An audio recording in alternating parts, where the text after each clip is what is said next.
Basic, how's it going?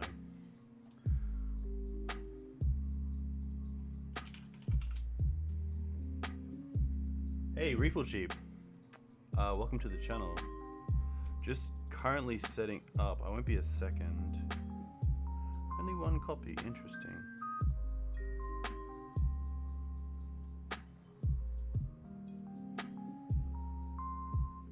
Alright.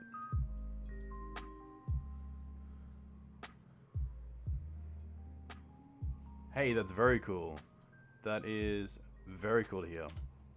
Blue red seems pretty cool. What do you think about the new 2-mana flying haste? Gets a +1/+1 whenever you cast a instant or sorcery or non-creature spell. I think it's instant or sorcery. It looks pretty sweet. It's like a dragon.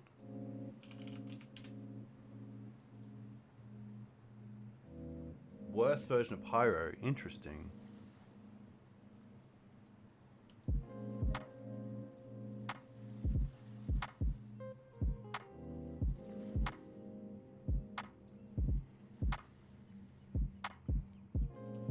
Seems pretty similar to Arcanist. Yeah, it's interesting. Hey, Swag Code MTGO, welcome. Coupled Live. Just gonna update Coupled Live, and then it looks like we're ready to go, which is nice.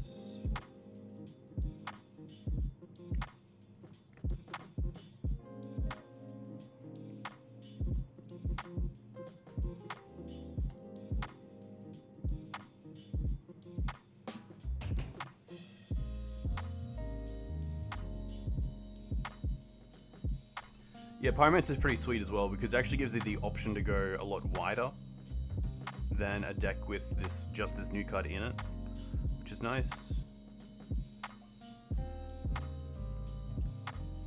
Especially on like a Maverick deck, if I only have access to like 4 swords for Young Pyromancer, I'm usually pretty scared if they land one turn 2 because I'm like, I gotta find that swords pretty fast. Deck is updated, that is all sweet.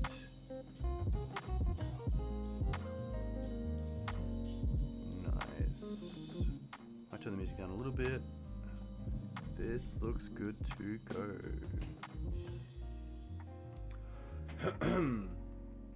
Hello and welcome back to Dukes on Twitch.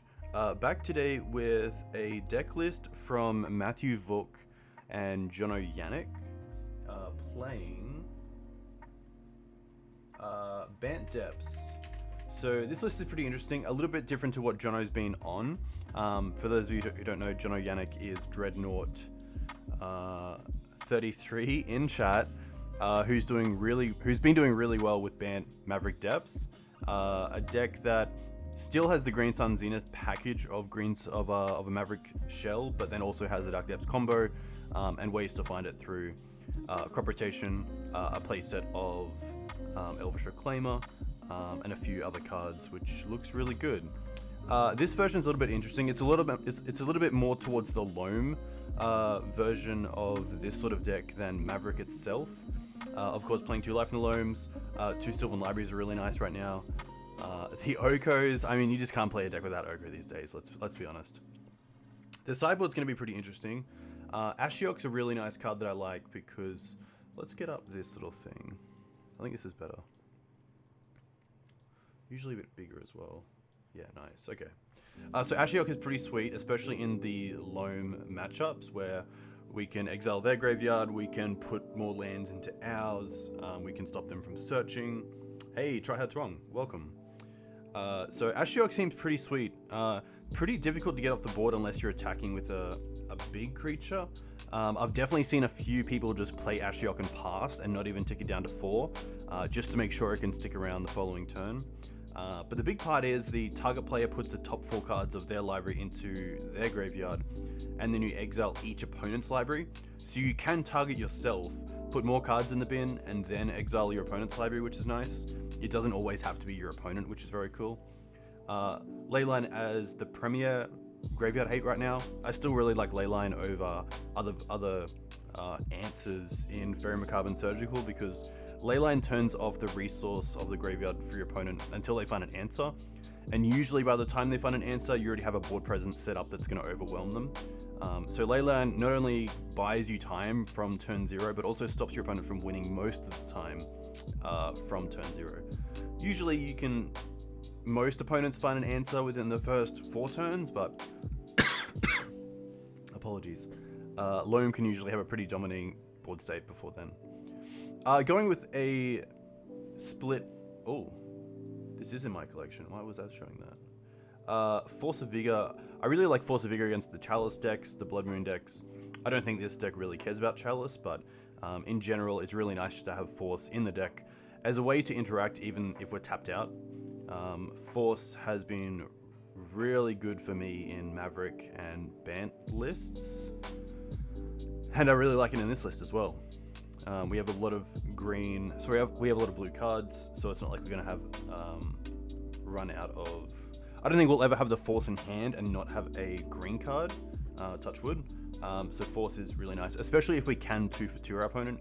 Of course, it's card disadvantage if you are going down by hitting just one target, but usually you can hit 2, which is nice.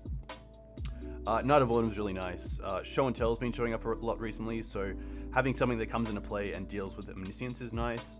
Of course, it's no Oblivion Ring, but I think it's pretty good. It's also just nice because it deals usually with an artifact or enchantment, and then your opponent has to spend a card on dealing with it as well. So I really like Knight because usually it's pretty straightforward 2 for 1. Plague Engineer and Tabernacle, it is great against the fair decks. There has been a lot of Blue-Red Delver online as well, so Tabernacle's quite nice at making sure that Young Pyromancer can't go too wide, or maybe if my opponent's gone for Volks early on, we can try to Wasteland them off and take them off a few creatures just through Tabernacle. I still like it versus Storm as well, just as an answer to Empty in case they go for an Empty line. And then against just some creature decks like Maverick and Death and Taxes, I think it's a lot easier for this deck that still has a lot of creatures in it to play around Tabernacle a lot more if you know what's in your plan. I think it's pretty tough for a Maverick or Death and Taxes opponent that tries to go wide early on and then has to answer a Tabernacle, mid to late game. So Tabernacle's pretty sweet. Plague Engineer is just absurd. A great card.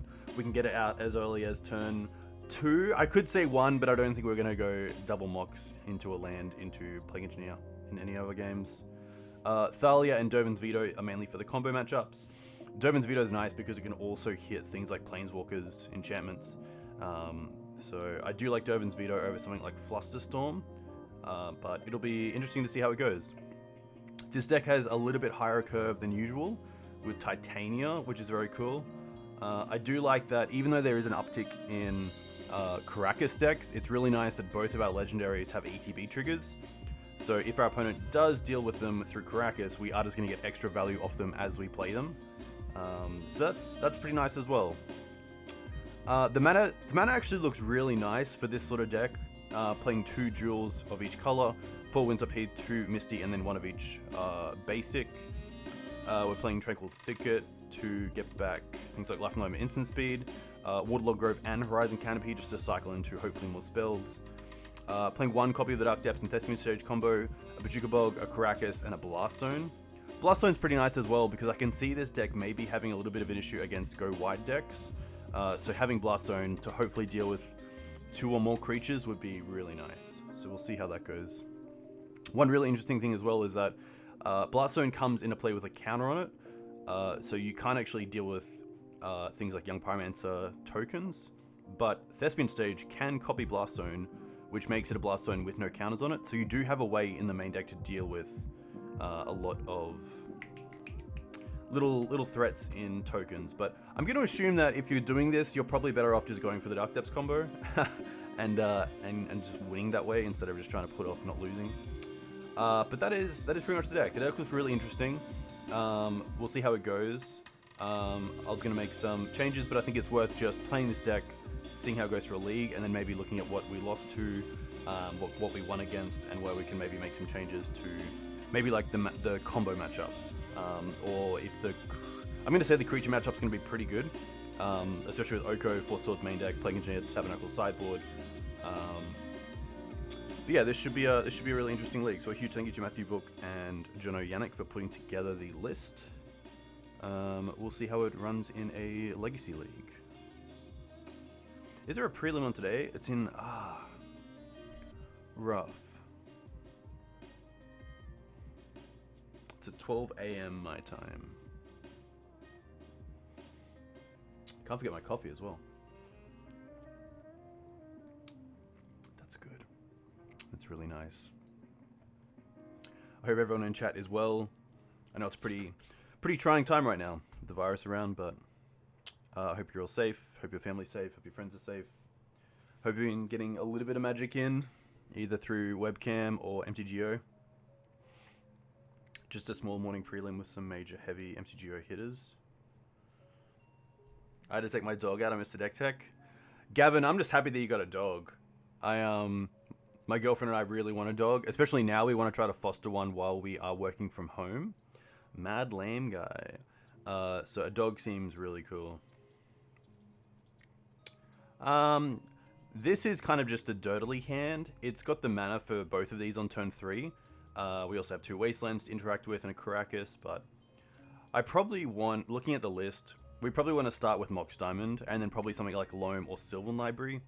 We also have Noble Hierarch, so we do have a few ways to get out some fast mana in the early games. So I don't think this is really a winning hand. It's a bit too fair for my liking. So I'm going to mulligan this. This is okay. The issue is that we have to. I guess we do have a green source in the Mox. But the issue with this hand is if we don't draw into a land, we're not really doing anything. We could do something like land pass, and then if we draw a land, we can play a land Mox into Knight. Because if we Mox into Noble Hierarch and play a land, I guess that's not too bad because the Noble does also tap for 3, the 3rd mana, so we don't actually need the 3rd land. This hand seems good. I think it's the 2nd Knight that I'm going to drop because I kind of want to make sure I have the swords for interaction. Keep the risk. Hey Ari, welcome. As good as 2nd Knight is. We also have Green Suns to go and find Knight, so let's go with Mox first. Probably Mox pitch Wasteland. If I really want the Wasteland, it's against Depths, and I guess we have Knight and Wasteland for Depths anyway. And it also means we just have a Wasteland free mana base, which is nice. We can also hold up swords here, which is kind of good. Especially if they play something like Mother of Runes or Delver. I probably want to see if they daze the swords instead of dazing the Knight.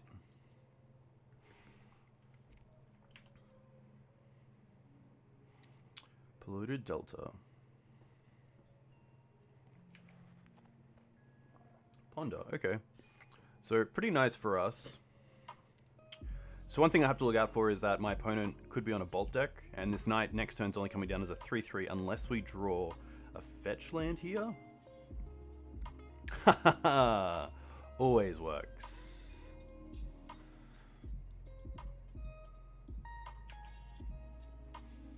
And now we just pass back. So if this is some sort of combo deck, we do luckily have at least Bojuka Bog up with this Knight of the Reliquary as of next turn. Prismatic Vista most likely means this is some sort of mid-range deck. I'm going to say like a Snowco deck. So I'm going to assume that Wasteland actually wouldn't do too much in this matchup, which is nice for us.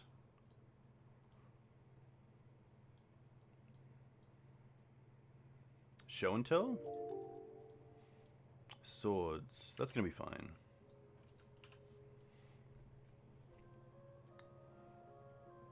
Hey, Anonymous, thanks for the follow. Let me know where you're from. If you play Legacy, what do you play in Legacy? This is a really nice draw. This is definitely Force time if my opponent has Force, but they don't, so... Here we get to make some food. This also stops them from landing some sort of threat that isn't True Name, because then we can just trade the food for the threat, which is nice. I could have also fetched and then attacked with Noble Hierarch if I wished. Maybe the better play if it does come down to a few life every now and then. We're just playing 1-1. Hey, Goblin Lucky, welcome. So this list is only running 1-1 of the combo. We have 2 Life in the Loams to get it back. We have Ramunap to get it back. We have Knight of the Reliquary and 1 Elvish Reclaimer to find it. New York and Tez. Very cool. What's Legacy like in New York? I'm assuming right now, of course, it's not doing too well, unfortunately, but I assume New York usually has a pretty good setup. I'm gonna keep this for now.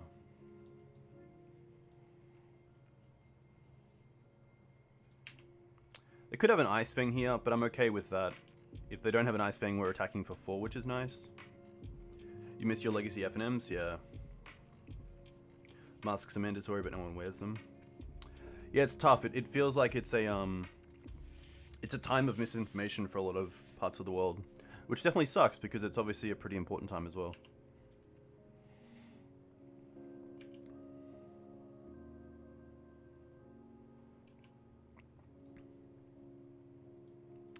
I'm gonna keep this land in my hand for now.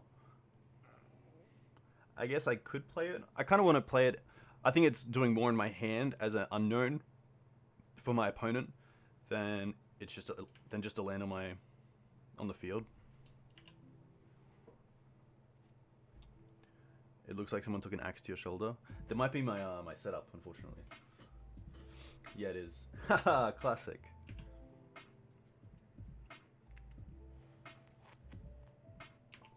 All right. Interesting. So they didn't want to block with Death Touch. Why would that be? Maybe they didn't want to trade the Ice Fang for a food and want to keep it for something bigger?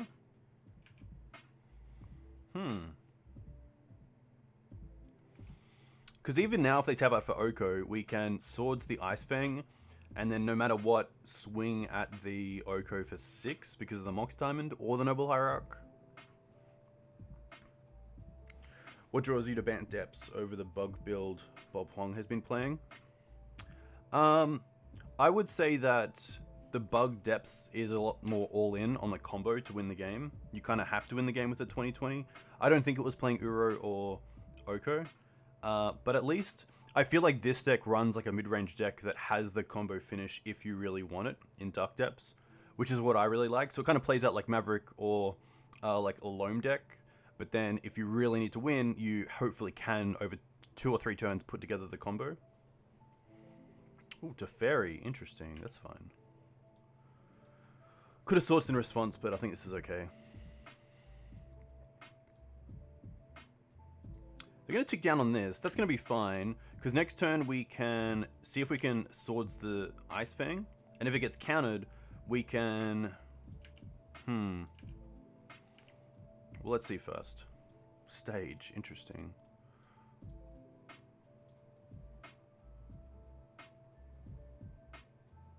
They have a force. I think what I should have done there was actually Swords in response to Teferi, so I know more about my options, because if this deck is playing Dryad Arbor, it is, we could have swung at least with both creatures, the Mox and the land, at Teferi. Hey, Ozzy, welcome. Force is okay. I think I'm happy just going with Thespian stage here.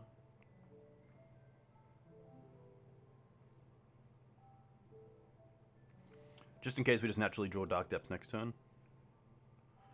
I'm going to create a food. And I don't mind trading the Noble with Teferi here. Noble with the Ice Fang.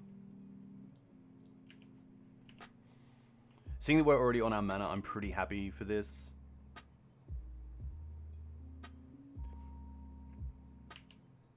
It also means if they tap out for something like Jace next turn and don't have a land, they kind of have to lose the Teferi to the food.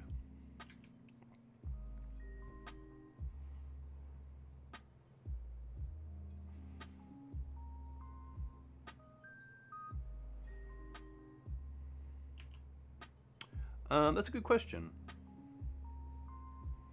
I think, yeah, having Green Suns is really good, especially in this deck where a lot of the pieces do work with the Dark Depths combo, but at the same time you don't need the Dark Depths combo for them to just win. Food Chain's interesting because it definitely is a mid-range deck with a combo finish.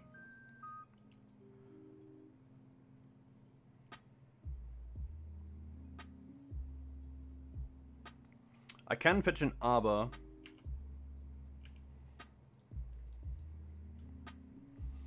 They don't have Oh, they do have white mana up because of the Astrolabes.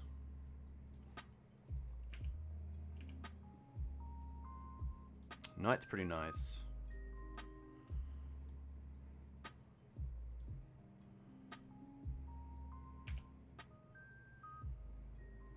Pretty happy here just to swing both at Teferi.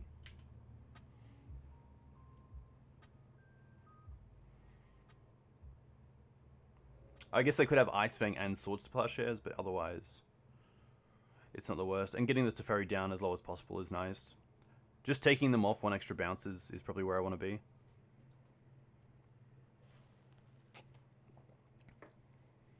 Snapcaster Mage. Oof. At least if they're using swords here, it's going towards the food. I guess they could also just block the food here. And then hold the Swords to Plowshares until end of turn in case we play a creature. But they're gonna swords. Okay.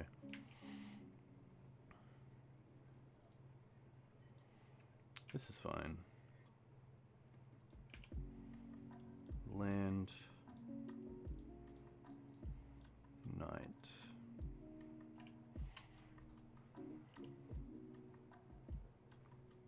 Yeah, I don't mind them using Snap like that defensively. At least the sword isn't going towards something a little bit bigger. See what they do with the Ponder. Hopefully a shuffle. They chose not to shuffle. Okay.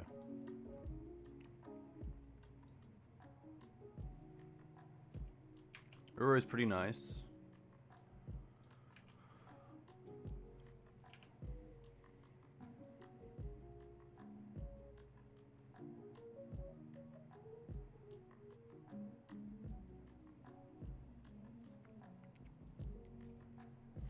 Yeah, I think going back to it, when they cast the Teferi, I should have swords the Ice Fang. Because it would have been a pretty feel bad if they actually drew the Force or the blue card they needed off Teferi. Interesting, just a pass. Noble.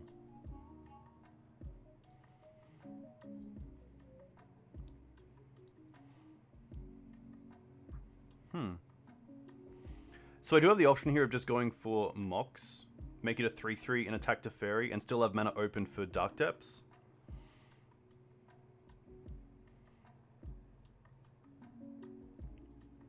I could bog them as well, that's pretty interesting.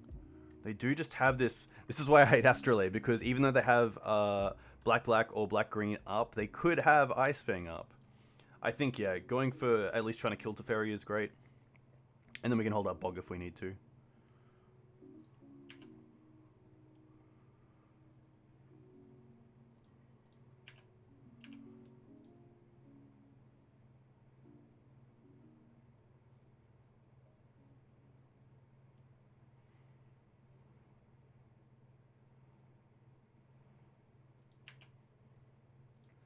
Do we play Step? I don't think we do. No.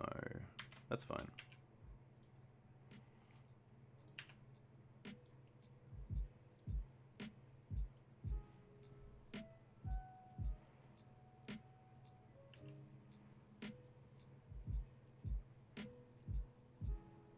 Yeah, I don't think we could afford Step either. That's fair. So I guess we just pass back with the combo up.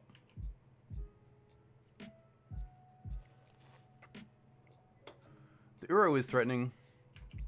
We'll see what they do first, because if they bounce the Knight, then I think we're just gonna bog in response. To be fair, if we were gonna bog, we should have bogged in our turn when they were tapped out, so they couldn't snapcast it in response. Uro's not the worst. I don't mind if they actually just tap out for Uro.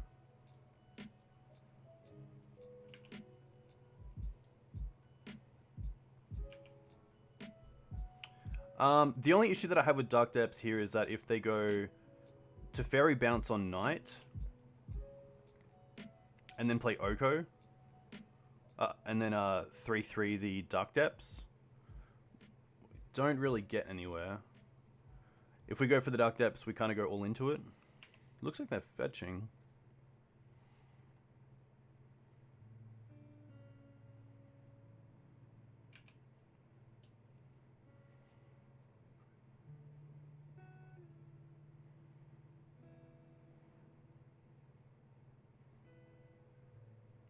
They chose to shuffle, so they're definitely digging for something. They're going to tick up to Fairy. Interesting.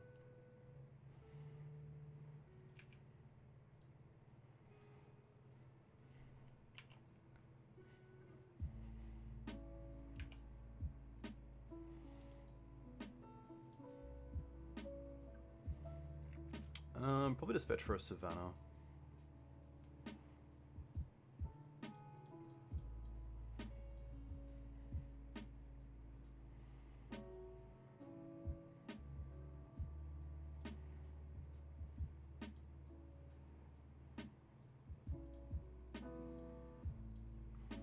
I guess they could have another Ice Fang.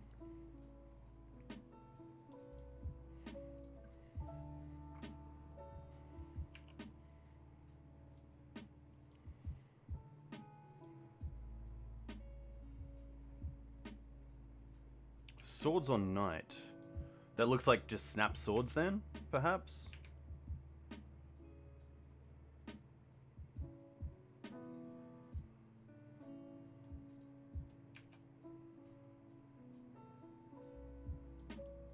Oh.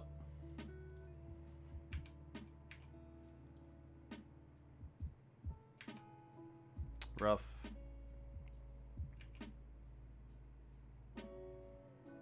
Probably should have sacked the plains as well instead of the Savannah.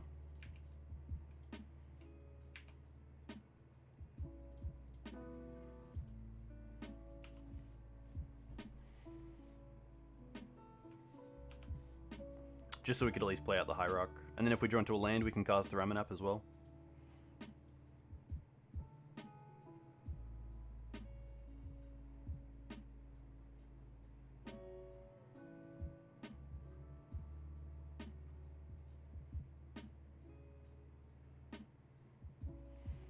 This is interesting, because now we can take this for the food.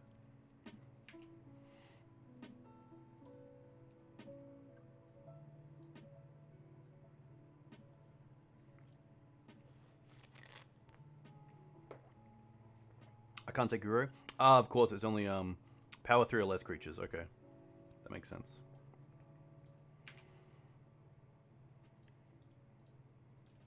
Rough. I think I'd rather just save time here and play games 2 and 3. Boarding's going to be pretty interesting. Seeing that they're pretty full on graveyard, I don't mind. The vetoes are most likely coming in. I don't mind Night of Autumn because it just deals with something straight away on the field. Fire. What are we taking out? Ramunap's interesting because it can get the combo back online, but from a Wasteland plan, it's not the greatest, so I can see dropping down at least a Wasteland. I still like the Hierarchs.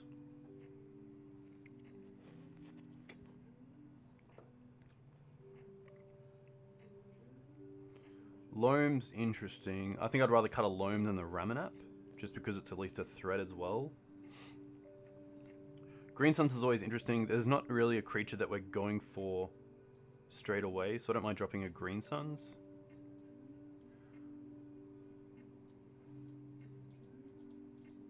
That's a pretty easy trade there. Knight's Oko's Uro is still good. They do have swords, so maybe Uro isn't the greatest. It's definitely not great at attacking either, but... The only other card that I kind of like is Ashiok, because we can exile a Yard, which makes it a lot worse for Uro and Snapcaster Mage. And if I brought that in, I'd probably be dropping down on something else. Probably either Uro or Oko. I think it's probably just the third Oko. Yeah, Swords is pretty bad as well. I guess we can get rid of some of their pesky blockers, but maybe it's not a card that I want 4 of, maybe just 2 of.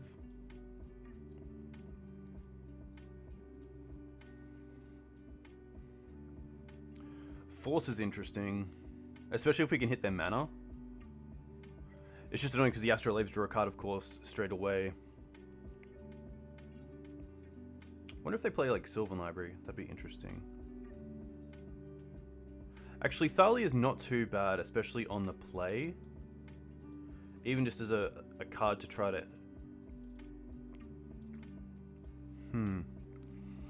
Yeah, Thalia does look pretty cool. Maybe I just want to drop like one Oko for the Ashiok.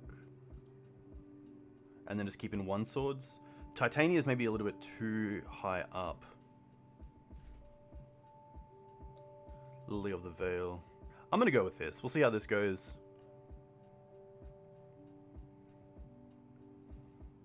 Titania's interesting though. Would love to play first. And this hand is a little bit slow. Swords and Ashiok aren't really where I want to be. I don't want to be casting something on turn 3.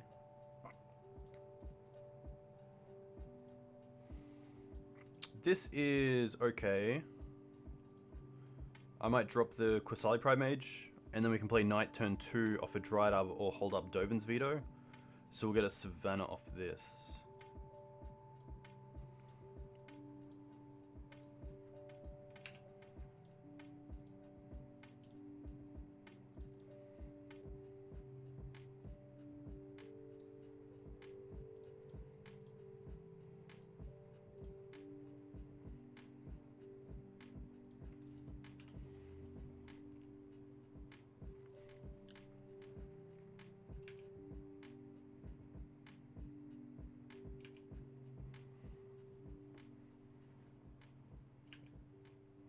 Oh, Leyline of the Void. Interesting. I was thinking of Liliana of the Veil. That's classic. That's fine.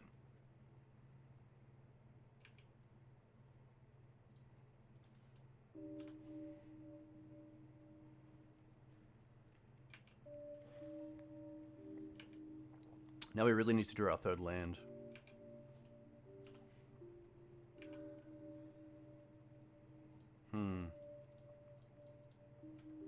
Thalia is interesting because if we cast Thalia and don't draw a land next turn, we still can't cast Dovin's Veto.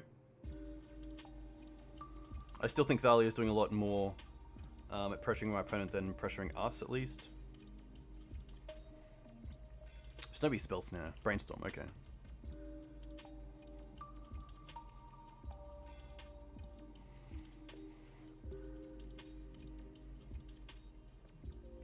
I guess, yeah, plowing the Dryad Arbor is always pretty interesting because maybe they don't have an answer to something like a turn 2 Knight or a turn 2 Oko.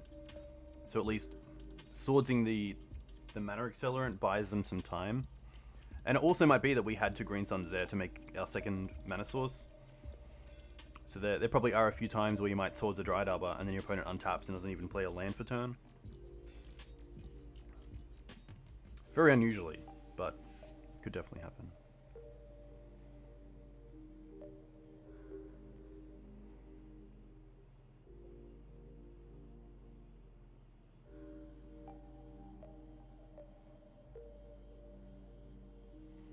The issue as well is if my opponent allows us to resolve... Okay. I guess I was kind of scared of my opponent forcing this, untapping, playing Oko, taking it up to 6. And then we need to get at least two creatures on the field to stop something like Oko from stealing it. Rough.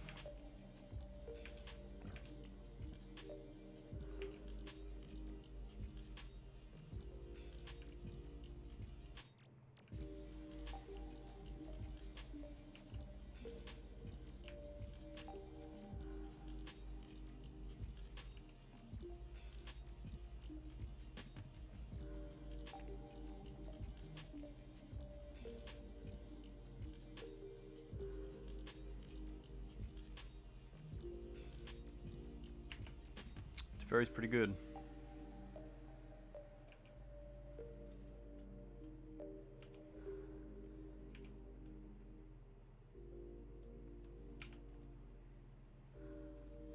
Ouch.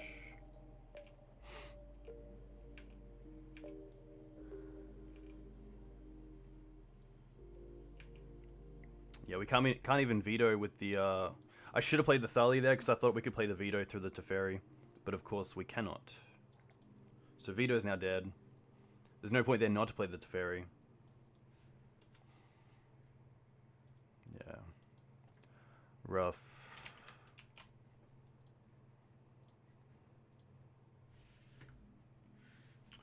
Pretty poor play. I always forget about Teferi's passive ability. Just so good. But yeah, not hitting the third or fourth land drop there is pretty rough. But that is Magic sometimes. And yeah, going back to when they cast the Teferi on turn 1, swordsing in response is definitely correct. There's no way to... yeah, there's definitely no way around it. Because if you swords in response to Teferi and they force it, Teferi then goes down to 1, and then at least you can end step fetch for Dryad Arbor, and also make the Mox Diamond a 3/3, which both attack at Teferi. They only have 1 blocker, so Teferi goes, and that match is so much different with Teferi gone. But we learn. We learn. Yeah, passives are interesting, that is for sure. Sugarless.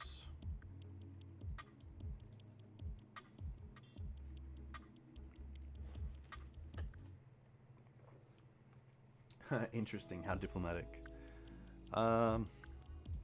This is okay. Is it? It's 5 lands, Green Suns Knight. The thing that I don't like about this hand is that the Green Suns is most likely just going for Dryad Arbor so we can get out a quick Knight. I think I'd rather have some more interaction, because if I draw even 1 land off the next 2 draws, I'm going to be pretty unhappy. This is a lot better. The Sylvan Library is really nice as well, especially when we're mulliganed. So I'm going to keep this.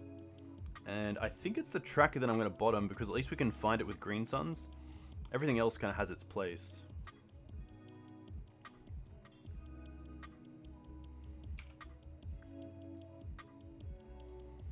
Basic Plains. Aether Vial. Okay.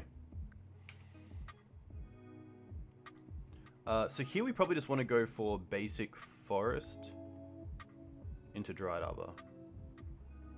Could also save the Green Suns.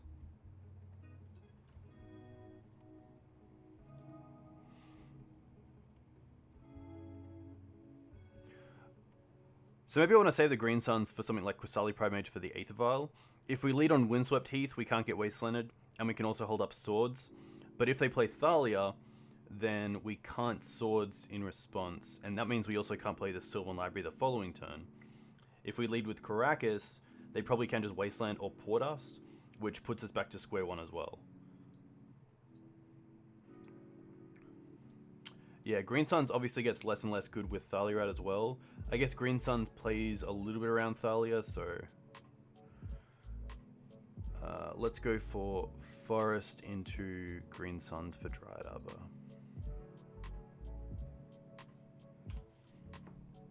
This also means we can just Karakas and then play Sylvan Library.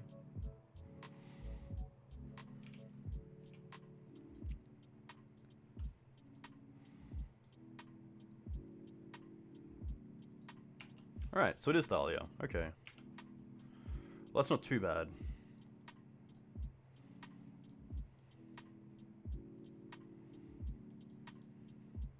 I really don't want to see Mum here.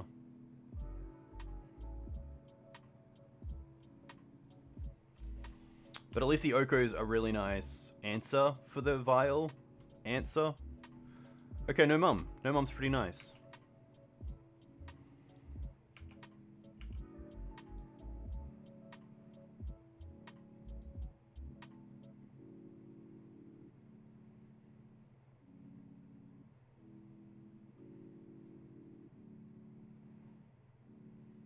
I think you just hold up Port and Karakas, so you can port the Karakas in our draw step, then put in Thalia, and then just protect it with Karakas.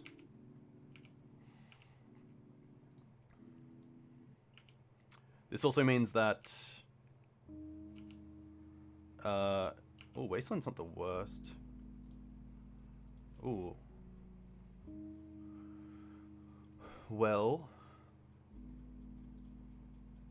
Put on top, I'm going to pay for this.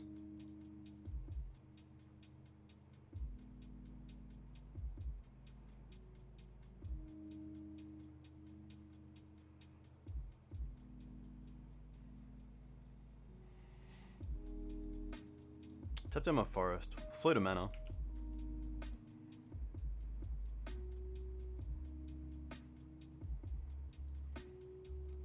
Interesting that they went for Forest, because now we can still play Oko. I'm going to cast this.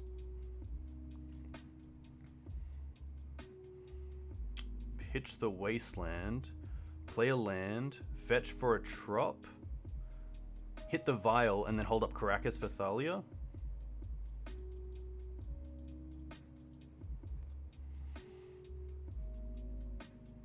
Maybe my opponent has Phyrexian or Revoker, but then we still have the Swords to Plowshares for it, which is really nice. Alright.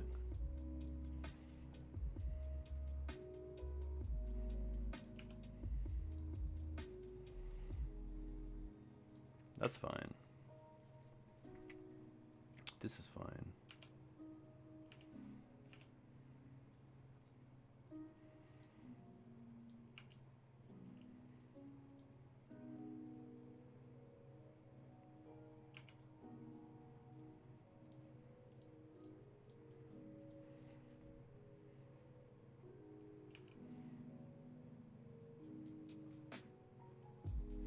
This is where Oko just creates these sub-games that are so hard for a deck like Death and Taxes just to keep up with. Unless you have the Revoker there and we don't have the swords, then Oko is just really, really annoying to try to deal with. Flicker Wisp, interesting. Probably flickering the Mox Diamond here. I guess they could also flicker the Vial if they want. Yeah, they're going to go for Mox Diamond. Nice play. Alright, what can we draw? Reclaimer's nice. Titania. 1, 2, 3, 4. We can get back a fetch and then also hold up. Yeah, that's really nice. Let's put on top and let's pay for this. Because we can go 5 mana Titania. Return the Windswept Heath. Hold up Swords to Plowshares. Could also get back Waste.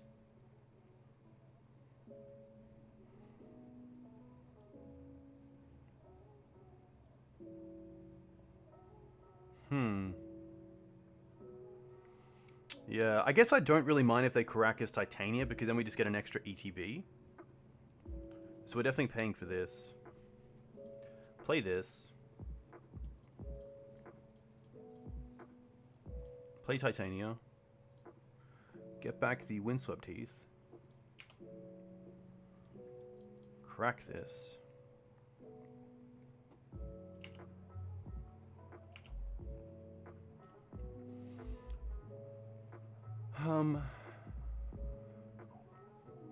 Plains is nice.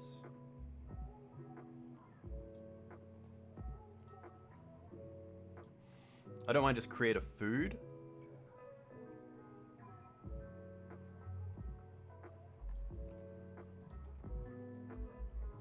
And hold up sword. Yeah, I don't know why they slow rolled the Thalia either. I thought that like the port plan in my upkeep and then put in Thalia was really nice. Swords on this. That's going to be okay. Interesting, they could have returned it and then swords the elemental, but chose not to.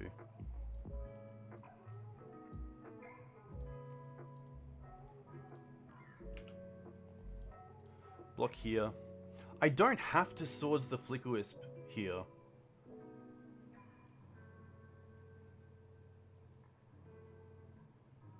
I think I'm okay taking the Flicker Wisp hit, putting Oko to 1, and then holding sword just in case they have something else. Like, I assume that if they had Revoker, they would have Revoked this and then gone for it, but if I can hit Stoneforge if it gets Batterskull here, I don't really mind that.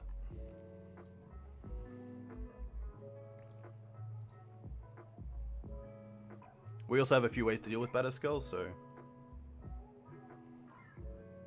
it's not too bad. Yeah, I probably am plowing the Wisp no matter what, especially seeing that they got a Stoneforge. They only got a Jide.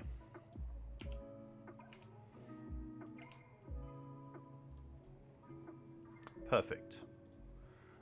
Put on top Screws can't actually eat anything right now. Put on top.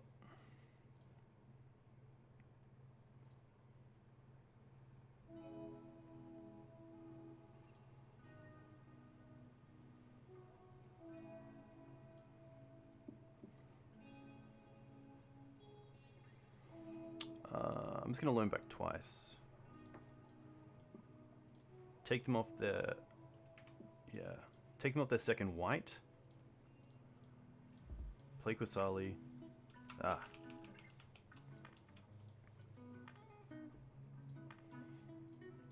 Tick this up. Attack for 2. You would have drawn at least one more. Yeah, that's fair enough. We're at 14 and my opponent has no threats, which is really nice. Boarding, I think it's going to be...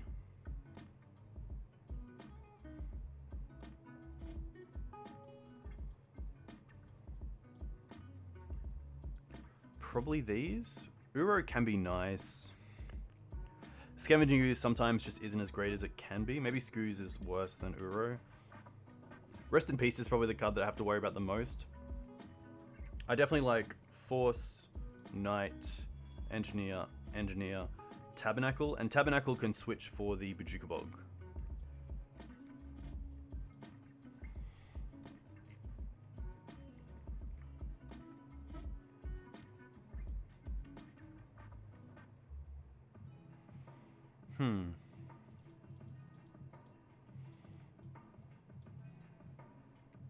Maybe it's the second Loam. If they are playing Rest in Peace, then Loam does nothing, but at least Tireless Tracker, sorry, at least Ramunap is at least a 2/3 body, which actually isn't too bad against a bunch of 2-powered creatures. So I don't mind just dropping Loam and playing this out. This does seem pretty nice, and if there is a game 3, we can come back and see how we would change it.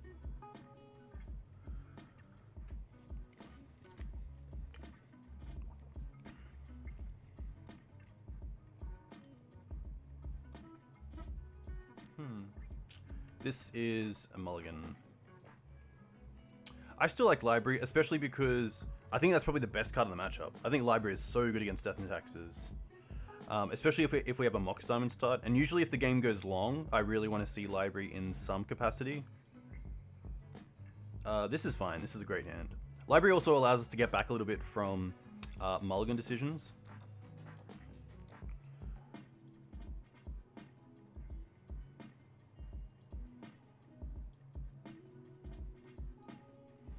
I'm going to bottom the...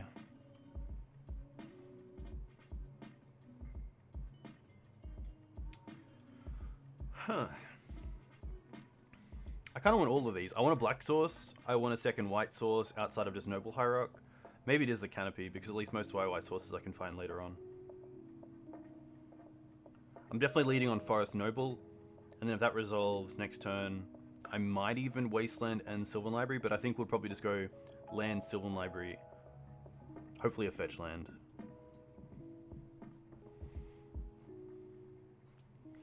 Yeah, it's fair. I think the only thing you have to consider against Death and Taxes is... oh, Pithing Needle. Interesting. What do they name? If they name Wasteland, that's more than fine. Oko! Okay. Interesting. This is always interesting as well, because if we don't draw an Oko, then there's the Misty, which is really nice. I could consider Wasteland there, but I kind of want to get my mana open. If I can hit like a Karakas here, and then play the Sylvan Library, I'm very happy. Yeah, Needle's interesting, unless they really don't have an answer. Are they getting aggressive here? Okay. This is fine. Maybe they just don't have a 2-mana card? Waterlogged Grove. I think here I'm just going to go Library and Wasteland them. Hold them back off their 3-mana cards.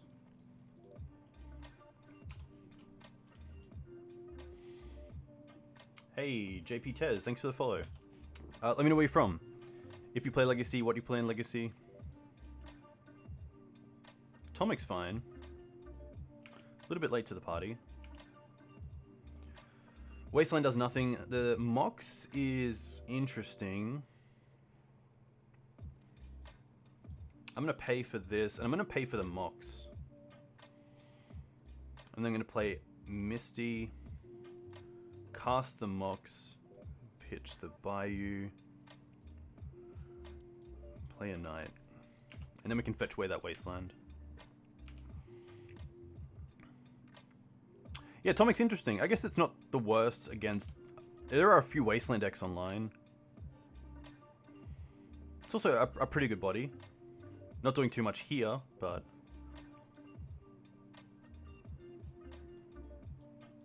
Luckily we took out the Loams. I guess, no, it actually stops Ramunap, not Loam.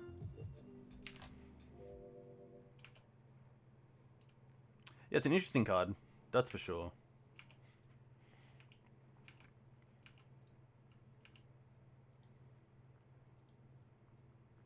I guess something like Mirren Crusader would be pretty busted. Flicker Wisp. Okay. Probably making us discard off the Mox. Pithing Needle. Huh. I guess in response we can definitely fetch. And I'm just going to get a Savannah.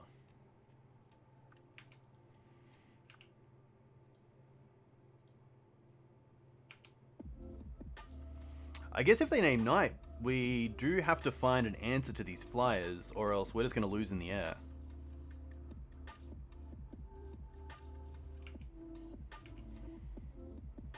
Tranquil Thicket.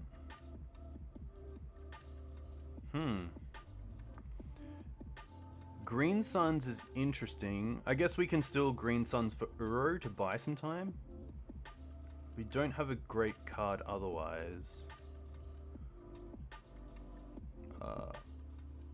And we can still... We can Tranquil Thicket into it, so we can put this on top. We can play a land for turn. We do have Knight of Autumn. Knight of Autumn is interesting as well. Draw Green Suns. Because we can go and find Karakas for Tomic.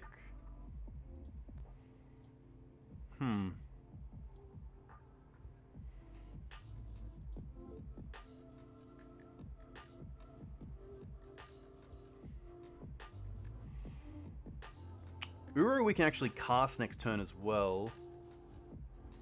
So I don't mind Uro. Uro gains us 3. I think Uro is probably the more fun play. And it's still quite competitive. Because it doesn't stop... Yeah.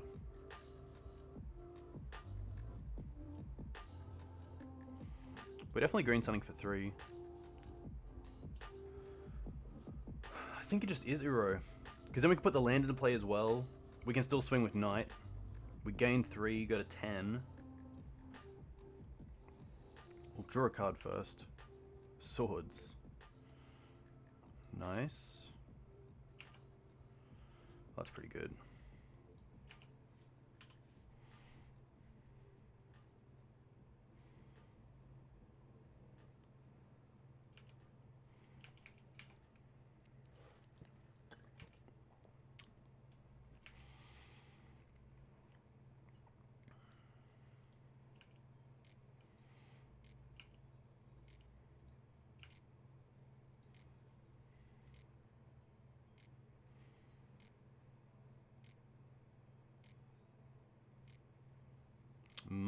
Mum's okay. Thalia is gonna be fine.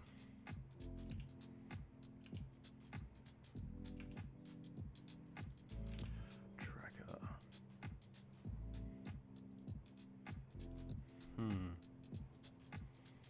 Put on top, put on top.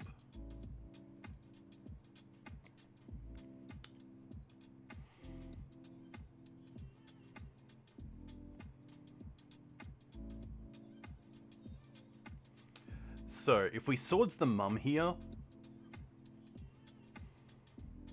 for 2 mana, we then still have 4 mana left over for Uro, which we can cast. We then go up to 8. I think that's okay.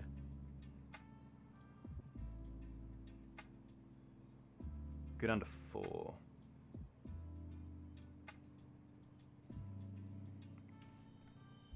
Oh, we have to cast the Uro first. Sorry, we have to cast the swords first. So it's definitely the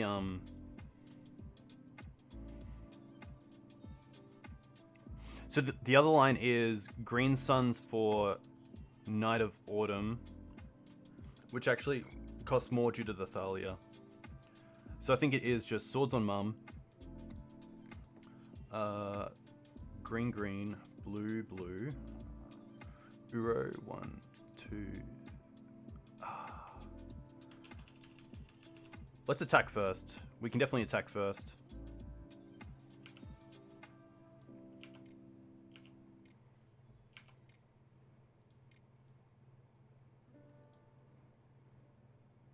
Can we? Maybe not.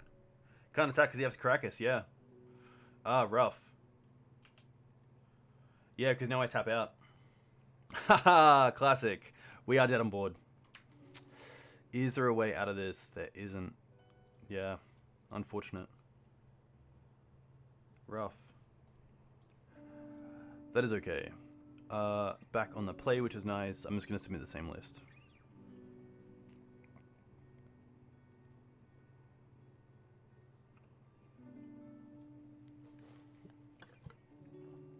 Rough.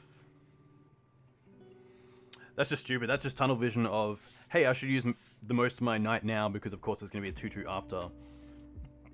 But yeah, just going through the sequencing there would have saved me, because we can just play Uro, go up to 8 life. We can then take another 5, and then hopefully we can untap. We can Green Suns for Night of Autumn. Still pretty dead. I guess we can draw into Plague Engineer or Swords to Plowshares to deal with the Flicker Wisp. Because if we can Green Suns the following turn for Night of Autumn, hit the Pithing Needle, we can then Karakas back the Tomic.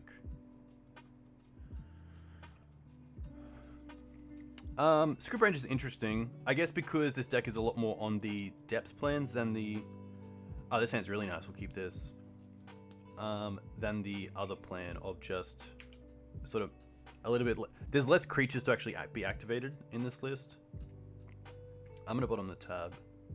Because if they deal with a Noble, I still want to go with a turn 3. Land.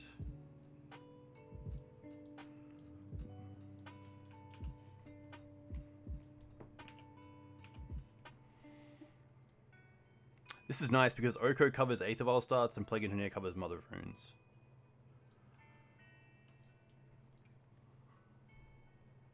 But yeah, Script Rangers, of course, are very close to my heart type of card.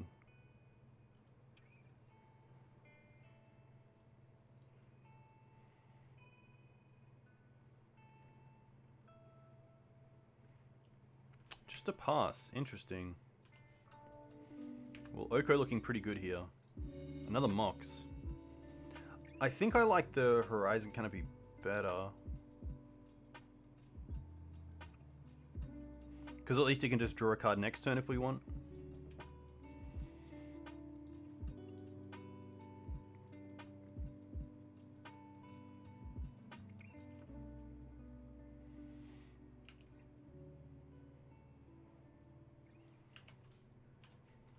Now we can just 6 as well, which is kind of nice.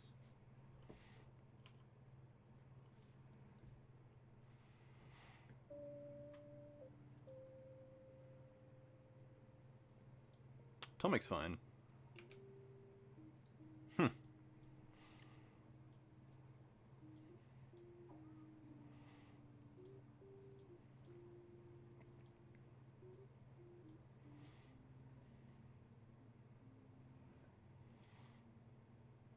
I'm going to draw a card first.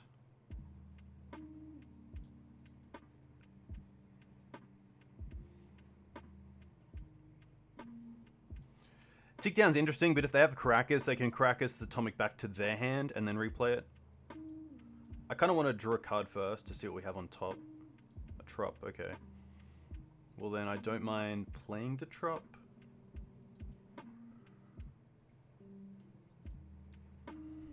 Ticking this up. Getting in for 4. Now I do have the option of just playing the Plague Engineer here, and I think it's correct. Even though it's just running it into... Like, do I want the value off the Plague Engineer straight up, or do I just want to play it out to make my opponent not be able to cast spells? I probably would just want to keep it in hand for now. Although it does add to my clock, I probably want to at least try to 1-for-1 it, and then make them have to deal with it with the swords. I think I have the board right now to just be able to be patient with this Plague Engineer, which is nice. I think worst case is the Plague just gets swords to Plowshares, and then they play something like a Thalia.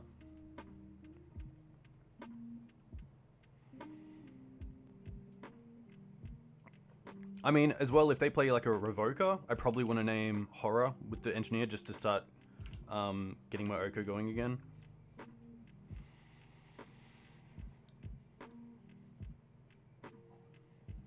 Ooh, Council's Judgment. Interesting. Okay. Not too bad. We still have the,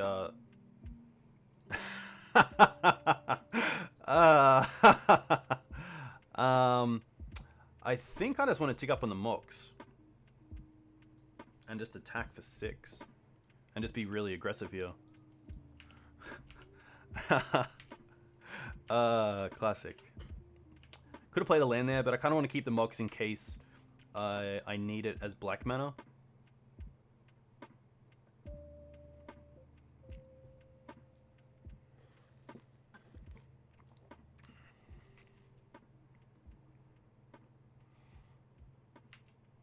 We can attack for 9 next turn, that's very correct. So if they do play a blocker that's an X1, we can play the Mox, play the Plague Engineer, kill it, and then swing in for lethal. But yeah, see this game where they just attack the Oko, and it's like, attack it for 2, we tick it up for 2, attack it for 2, we tick it up for 2. And we just gain so much time, it's pretty obnoxious.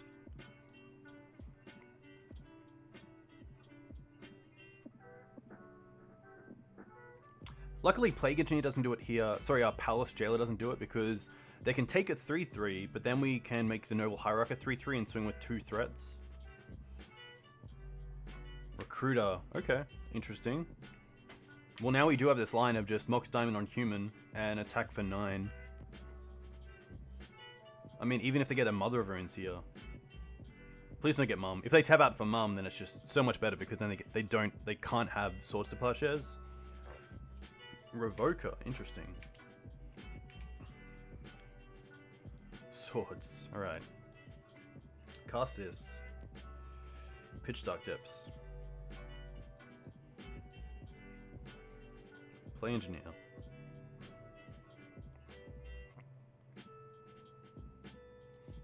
Name Human.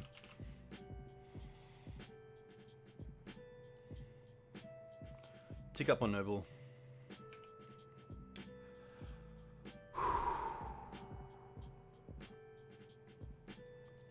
And at least if they're using a sword here, it's not doing a whole lot.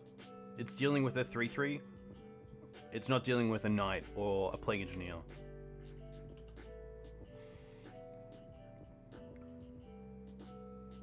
Also having the sword for Oko is really nice because they're only dealing 1 to the Oko this turn.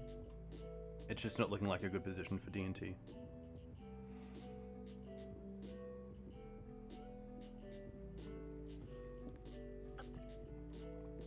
Which is pretty nice. Yeah, Dark Depths there giving us the mana we need, which doesn't happen too often.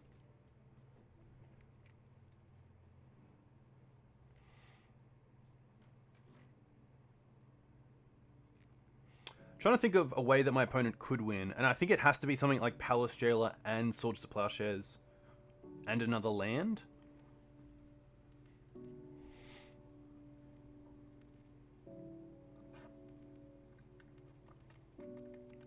But it's tough because my opponent definitely has Revoker.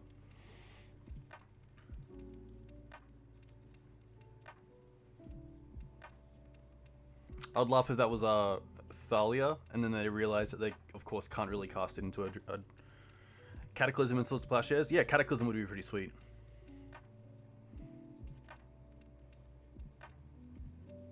Because then, even though we can swing with a lethal threat, the swords on Tomic I guess they could keep Karakas and Tomic. Hey, Rain, welcome. Revoker's okay.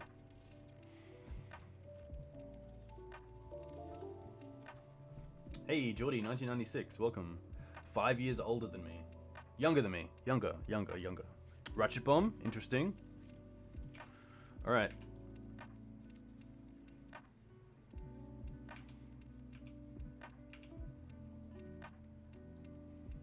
Luckily we do still get there because we can swords the Revoker. Could have also played the Savannah to make the Mox a 3-3 as well. But I think this way is pretty dead as well.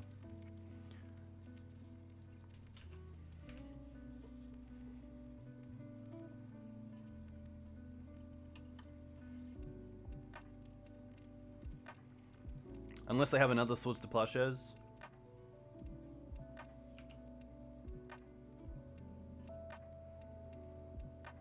Oh, they do? Okay. Well, then I definitely messed up. Now they can return this with Karakas. Okay.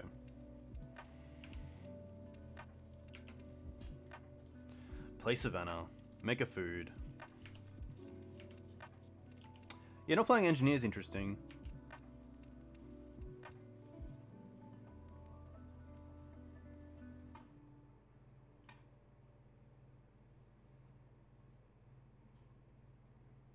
Batterskull doesn't do it because we can make Batterskull a 3-3.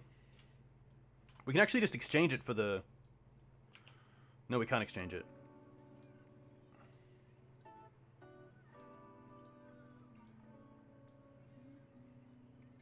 I guess it buys them a turn. Because now we just want to attack with a Mox as a 4-power creature. I was trying green-white Zenith with Oko for weeks, and I arrived at the conclusion that any deck to splash Oko. Yeah, any deck can splash for Oko, especially the fair ones. It's pretty nuts. So a little bit loose maybe there in the end part, where I could have just created the Mox Diamond as another 3-3 and used the Savannah for white mana, but luckily we do get there. So on the score sheet, which is nice. I'm just gonna go to the bathroom real quick. I'll be back in a second.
Nice.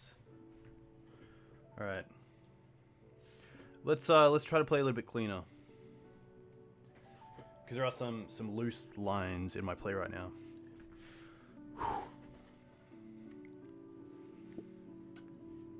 Oof, cold coffee.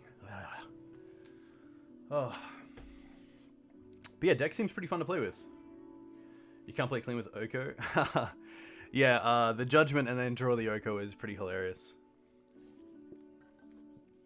Happens to the best of us. Gav, what did you play in the Blue-Red Delver list? Anything spicy or a pretty stock standard list or... What was your creature base of like Delver, Dreadhorde, Young Pyromancer, True Name, Brazen Burrower? Pyrostatic Pillar, very cool. I like that a lot. Pillar's pretty sweet. 2 of in the board. Nice. I like that a lot, especially on the play. It seems great. All right, up against Saber LG. This hand isn't too bad. I'm going to keep this. We can Green Suns for Dryad Arbor and then Loam or Tracker.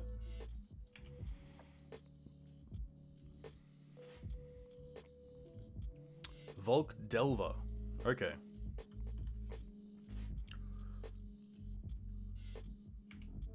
Mox would be great here. Reclaimer. Interesting. Maybe here I just want to go...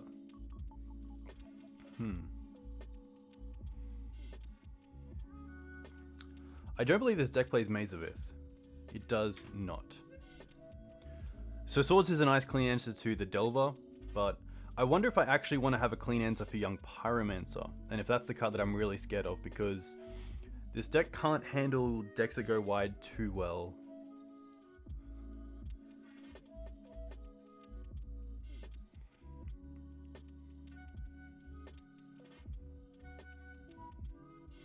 Yeah, I think we can actually try to play around Wasteland a little bit as well, and just go basic Forest into Dryad Arbor.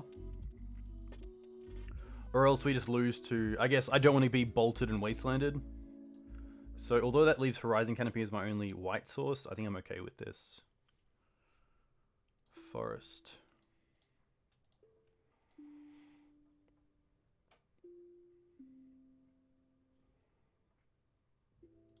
No Daze is really nice. I think as well, if this Delver doesn't flip, I am more than happy to trade with Dryad Arbor, especially with the Life and Loam in my hand. It does flip, okay. Spell Pierce is pretty nice.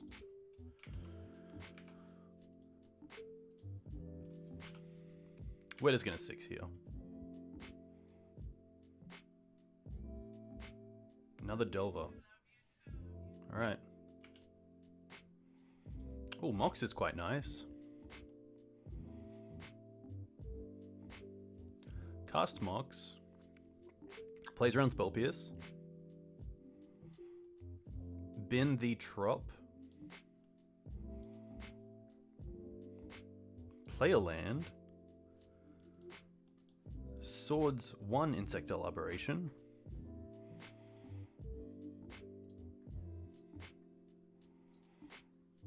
Loam targeting...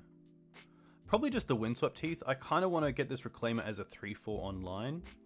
So I don't mind just returning the 1 Windswept Heath and then just having to hit 1 off the coming Life and Loam is pretty nice.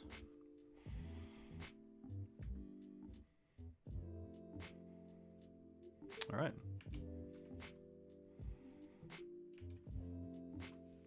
So we know 1 card in my opponent's hand is Spell Pierce.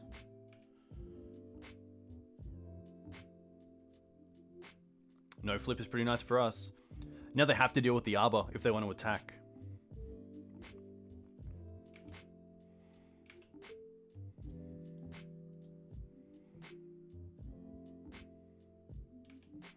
Brainstorm's okay.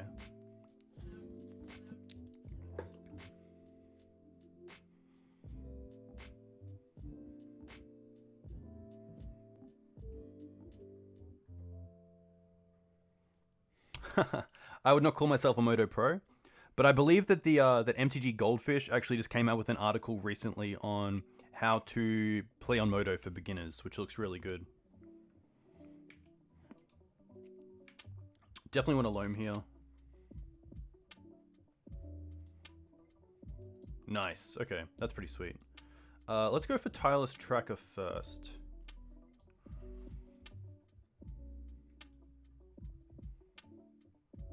This kind of has to be forced, which is nice. Doesn't. Wow. Get a land. Fetch. Get a land.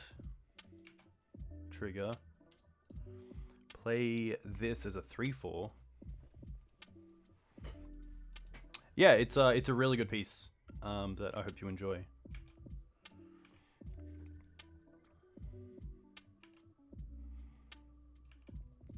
Daze, and hopefully another counterspell.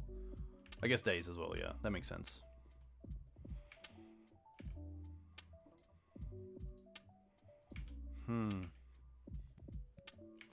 It's kind of scary. Especially if they play something like Goyf. Ponder, okay. Hey, Tomochelis, welcome.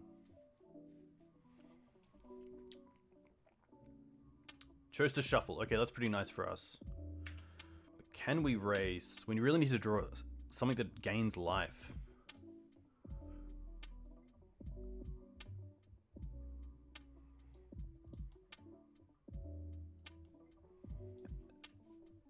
Wasteland.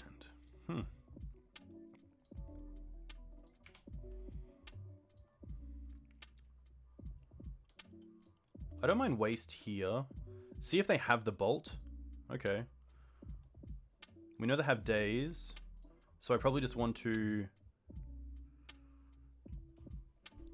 draw a card here. And hopefully draw into Swords to Plowshares. But we know they have days. So I guess really, I rather attack for 1 extra.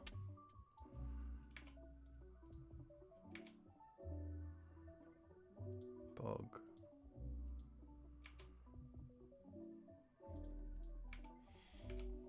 Oh, Blast Zone's pretty good. Yeah, Blast Zone's actually probably exactly what I should have done.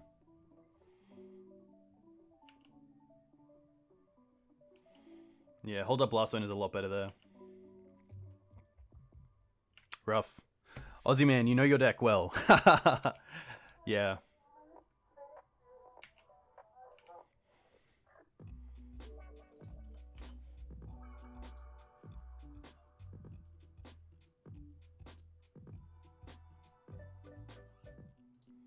Gove's pretty nice.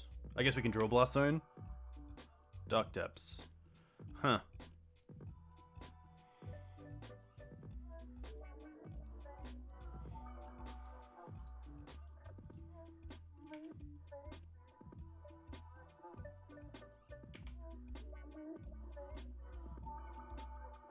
Ooze. Still doesn't do enough. Yeah, so these are still 1 CMC creatures, but I believe here we're just dead, unfortunately. Yeah, I should have really just... I think that's really where I just rush, and I don't think about some of the answers in my deck. But Blast Zone there would have been sweet, because then we could Blast Zone and then have the Tireless Tracker as a great blocker for the Goyf. So this is an interesting one. What do I like? This looks to be Rug Delver. Plague seems great. Tabernacle's interesting. I like Thalia on the play. Qasali can come out. I'm going to drop a Loam. Sylvan Library is interesting. I don't think I can be too aggressive with it. So I kind of like just having one in the deck because the second one is a little bit rough. I'm probably not going straight away for anything with Green Suns, so I could see myself dropping Green Suns as well.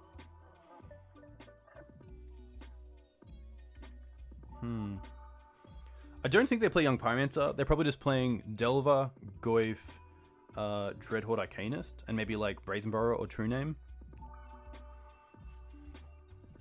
So if I drop these, I'd have one more space.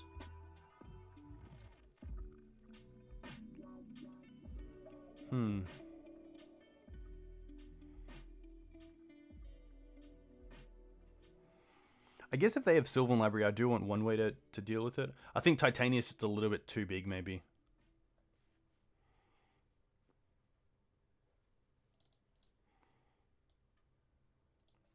You don't like Thalia versus Delver decks? Yeah, it can be interesting. It's tough because they are, of course, a Brainstorm Ponder deck. Tabernacle Wasteland Lock, that actually sounds really appealing. I might actually just go down to 2 Thalias and see how they perform. And hopefully they do at least something on the play. And then if they don't, we can of course take them out on the draw. I would love to play first. And this is interesting. We don't have... I guess we can play Mox Land Pass and then just hold up a Mox.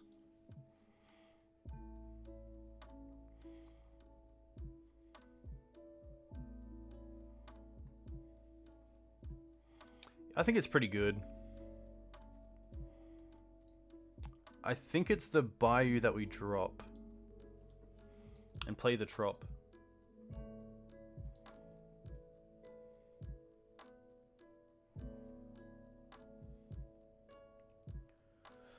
Moxland Ooze? Yeah. Moxland Ooze is interesting. I guess I'm a pretty patient player, so I try to play the Ooze when it can become a 4/4 and can be bolted. But I think just having it as a turn 1 play as well is nice. My other play was just play Mox Diamond, play land, and then we have Swords to Plowshares up to play around days. The question is, what do I want Scooz to be? Do I want Scooz to be a late game threat? Or do I want to be the aggressor and start my beatdowns early on? Definitely playing Trop. Definitely playing Mox. Pitching the Bayou. I think getting a creature down's okay. There could also be a Spell Snare deck, so I don't mind playing around Spell Snare. I think Spell Snare's gotten a lot better. Be the beatdown you want to be. And that's pretty nice for us. Just a land pass. Savannah. Interesting.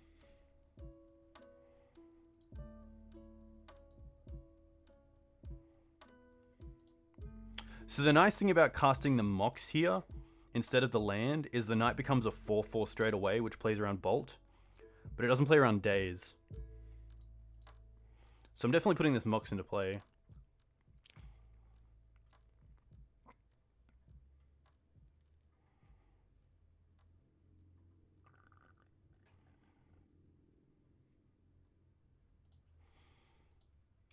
Happy to attack. And then I think I am just running this knight into a bolt. I don't want to try to wait to try to draw into the extra land. If they daze, they're just pretty behind anyway. And if they daze, it's just another creature that I can actually eat, which is nice. Hey Alpha, thanks for the follow. Let me know where you're from. If you play Legacy, what do you play in Legacy? Could also be brainstorming for a Force of Will here, but I think Daze is the big payoff card. Something like Daze and then play a Volk and bulk Scavenging Ooze would be pretty nice.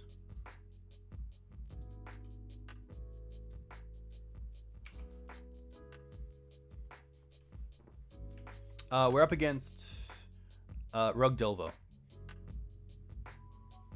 Trop, okay.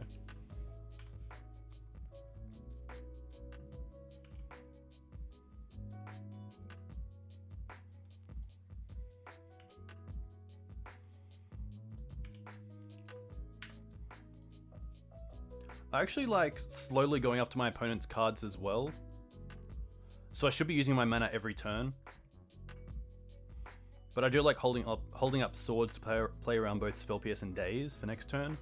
And then if they do nothing, we can just eat their graveyard to keep them off something like Hooting Mandrills, or just extra value for Goyf. Surgical on Knight. I think we're just going to... Interesting that they brought in Surgical. It's not a card that I thought they'd bring in. Maybe they're scared of Loam?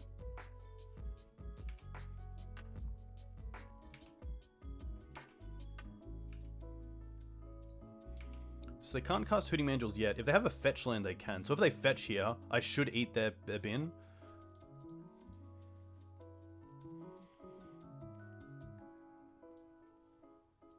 Just to keep them off Hooting Mandrills, because that card is a pretty big house. Even though we have the swords, I'm pretty happy just to eat some stuff here.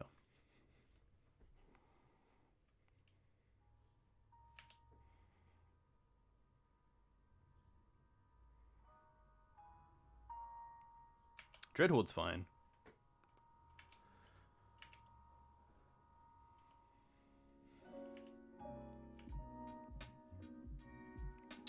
Thalia's interesting. We're definitely attacking first.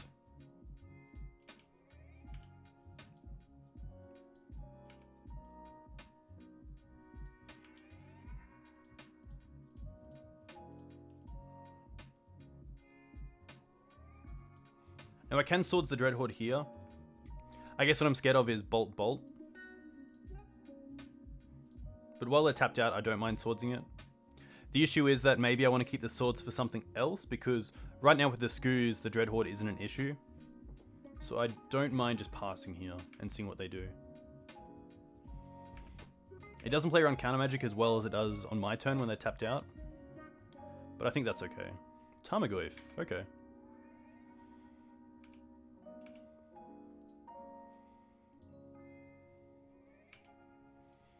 Now I'm pretty happy just to eat their graveyard. Keep the swords for my turn when I can play around things like Daze.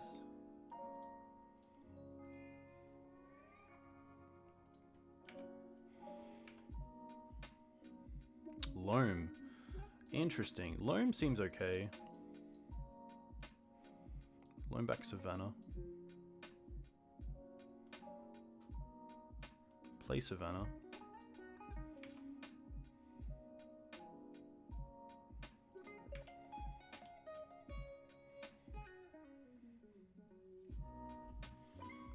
Only one land because I want to try to keep a few lands in there. And because this might happen. So here we get to kill the Goyf.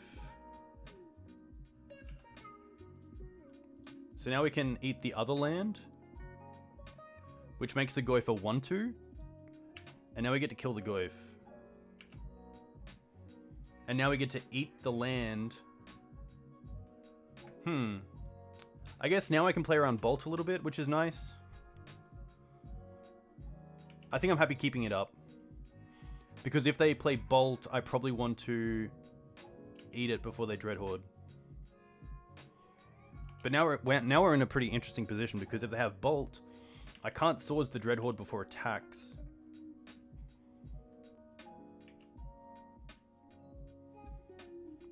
This looks like a Hooting Mandrills, maybe. They're actually 4 color. Nuts. Oko. Oko is going to be fine. What do they hit? They hit this. Okay, so the best thing about this is that Skoos keeps its counters as an elk. So we can make it into a 5/5, which means that we can untap, Swords the Dreadhorde, and then kill the Oko. And they can't even counter it because they're tapped out, and we have Thalia out, which is really nice. So I'm going to Loam here. Do I want to Loam? I think I want to try to draw into another threat.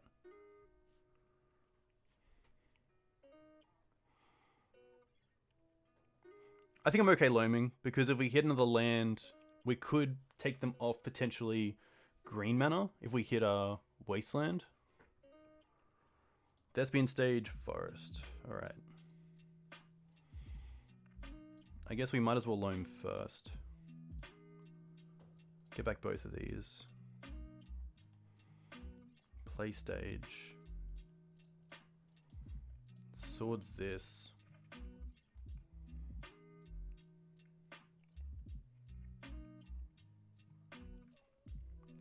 And yeah, luckily our Skoos can kill the Yoko and hopefully take over the game.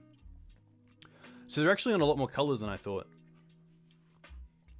So I think we're definitely taking out Thalia on the draw.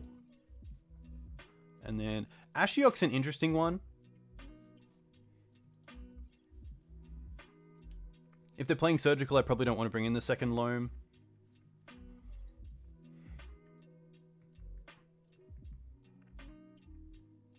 Sheik? Shelk? What do I want on the draw?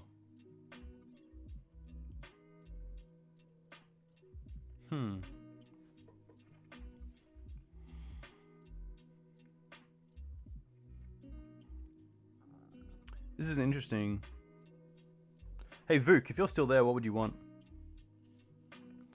I can have 2 more cards. Maybe it's Green Suns, because I just want to make sure that I have that turn 1 ability to go for something like Dryad Arbor. And then 1 more card.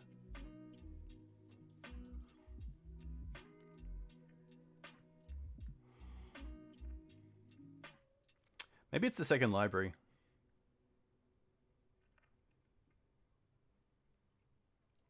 Yeah. I think the library's really nice because it just allows us to keep ourselves in the game if we do get it down early on. And drawing the second one isn't the worst. It also means if we Loam 1, we know we still have 1 in the deck, which is nice. And this hand is pretty nice. Double Mox and a land. So we can go like swords or engineer. So I'm pretty happy to keep this. Probably pitching these 2 lands because the fetch land gives us an extra land in the bin and also a land in play. Hey Perseus, welcome. Okay, Delver's fine. So because they're on the play, I probably want to play my land drop first. I guess if they Daze a Mox, I'm not too unhappy about it. That's interesting. Do I want to put them in the position where they can Daze a Mox here?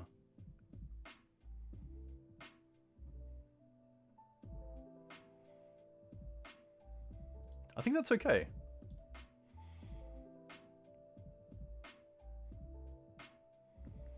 Because then at least it's not one of these swords that they're actually hitting. And we're also keeping up with we still have the land in hand, which is nice. So this will be interesting to see if they actually do it. The old rule is you're never supposed to Daze a Mox like this. Yeah, it's interesting. I don't think like if I really needed this, I don't think there's a hand that I keep where I don't also have a land drop. So let's drop Karakas, play a land. I'm just going to swords this now.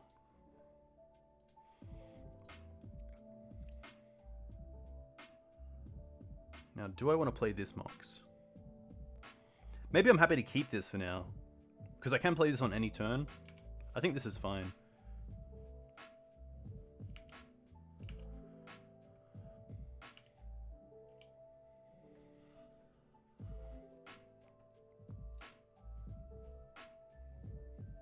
I think against decks like lands, if you can snipe a Mox Diamond with a Force or a Daze, it can be pretty nice. But I think in this deck, the mana is just actually quite nice that we don't rely on Mox Diamond so much for our mana sources.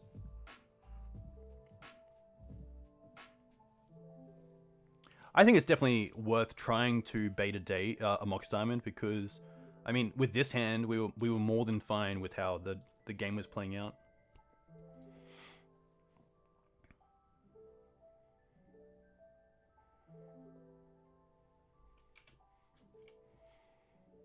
But yeah, Mox is always an interesting one because usually you don't want to spend a counterspell on it.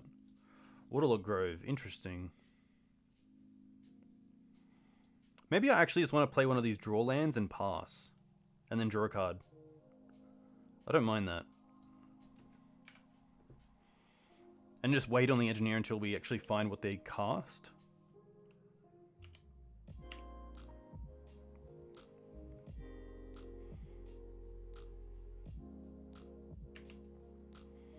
Oko's pretty good.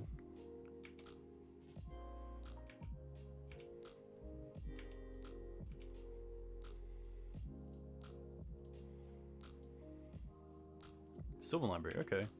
Library's nice. And a land, okay. Cast Mox. Pitch this.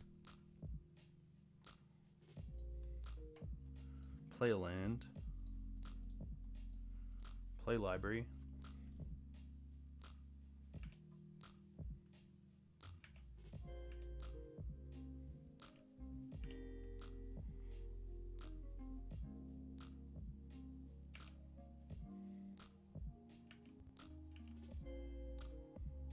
Probably happy to take the 3 here, and then if they cast a creature, we can swords it, but if not, then we can just swords the food. Probably just want to use my fetch land here. Get a Savannah. Swords this.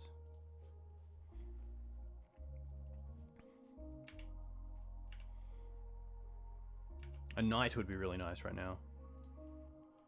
Ugh. Put on top, put on top. Play Misty. Fetch. Trop.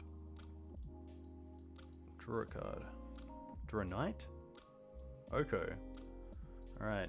Not playing around any counter magic here, but I think that's okay. They have 4 cards in hand.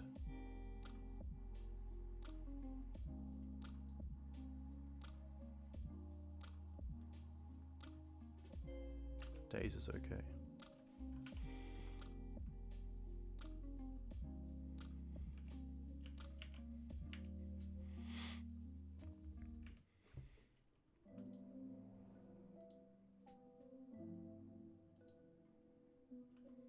Mm-hmm.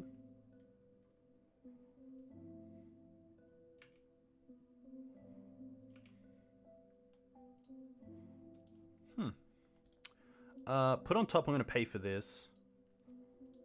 This way we can hit their trop to take them off green mana.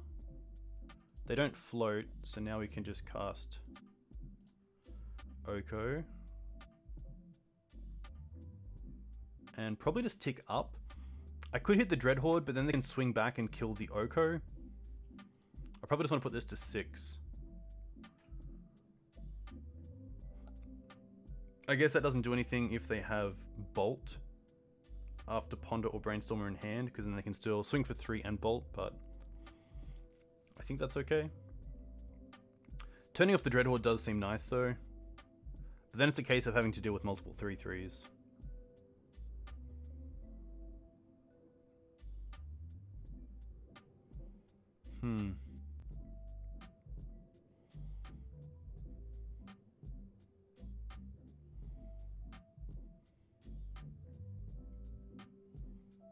This is a tough one, because I really want to turn off that Dreadhorde, but I don't want to lose my Oko.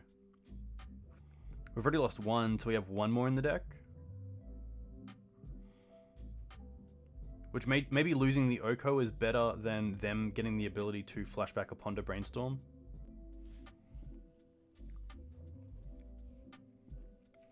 I think Dreadhorde is just that much of a threat that I kind of have to deal with the Dreadhorde.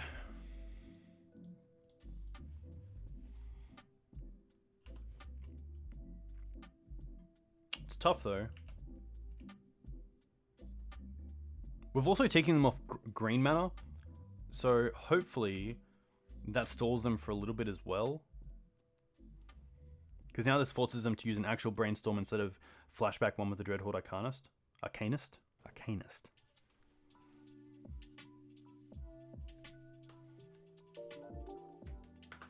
Hey, Mr. Sandman! Haha, classic. Thank you for the follow. Let me know where you're from. If you play Legacy, what you play in Legacy.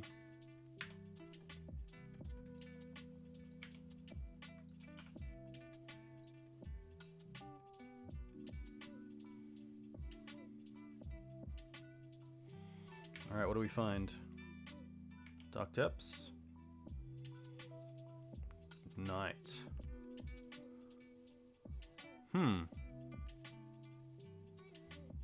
Put on top. Do I want to pay for this? I feel like I do, because I feel like one of my only outs is drawing into the combo.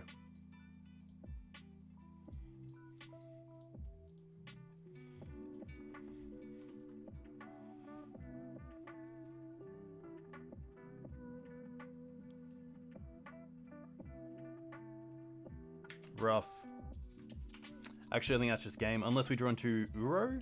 But even then, it's pretty tough. Because we're going down to 1 here. And they probably just make a food.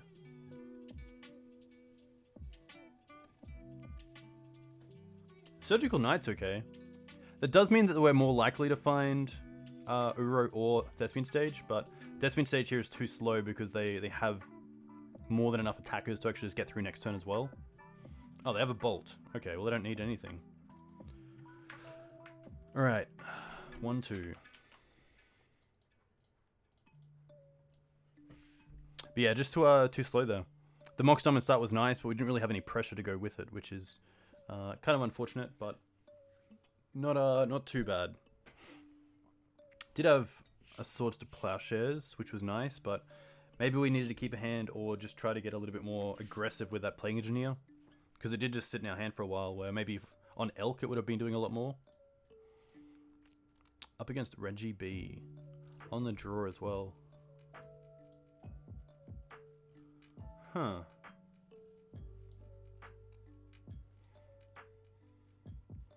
This is a pretty fair hand. Against combo, this hand doesn't really do anything. I guess against combo we don't really have much outside of a quick Knight for Bog. I think this is okay. It depends on the Green Suns and if it resolves. For Dryad Arbor to try to get our mana going. But against a Flooded Strand deck, I'm not looking too happy.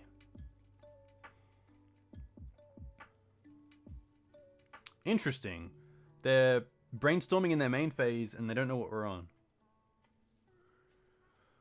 Huh. Unless they just have it? Unless they were like a Storm deck? Knight's pretty nice. I'm going to go for Savannah into Green Suns. Yeah, that Brainstorm's interesting. Not sure what you look for. Because usually a Brainstorm is when you're looking for something specific. Or you're trying to sculpt your hand against a certain deck. But of course, if it's turn 1 main phase 1, I'm not too sure what you're looking for. Yeah, I like to say interesting because I don't know what my opponent is, what their thought process is. So I don't want to say it's a bad play. I don't want to say it's the wrong play, because maybe in their situation they know something that I don't. Fed income, yeah, Fed income. That's it. I like that Eli's like Fed income. Let's just go with Knight here. I like Knight because Tireless Tracker next turn we can cast it and then play a land, and with the Knight out it just makes it so much better because we can also get extra land drops off that. Aussie reviews, classic. It's always pretty funny when you hear of people learning more about Australian antics. Aussie reviews is pretty funny. I think I've seen them a few times. So this looks like to be like a snow control deck.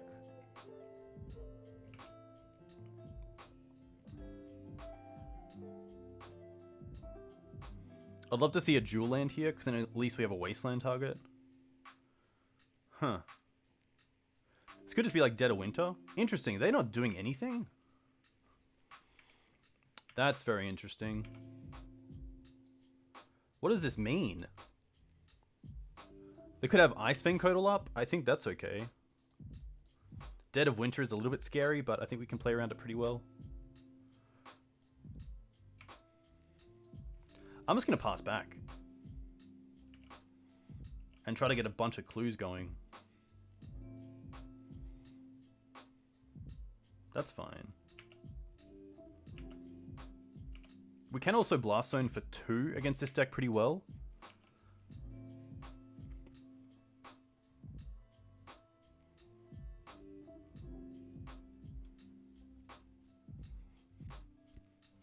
Alright, there's a Wasteland target. Oh, they're going to combat. Interesting. I'm going to fetch.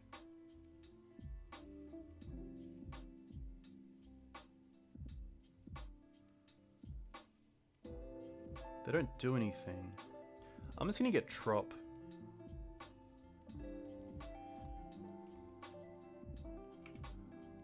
And now I'm going to...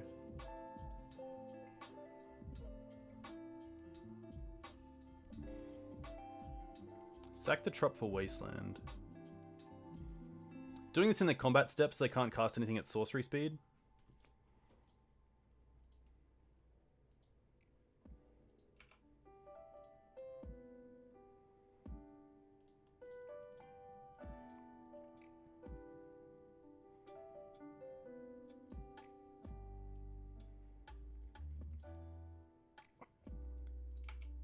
Brainstorm's okay.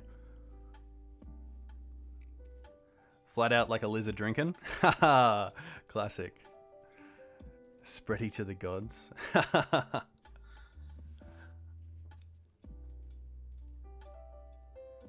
Drown in the lock. Interesting. Okay.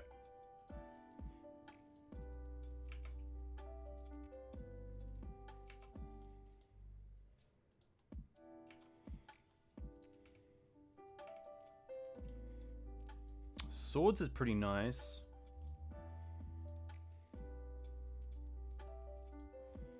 Play a land.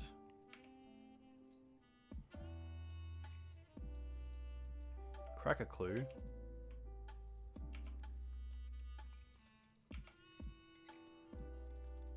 Get in with both.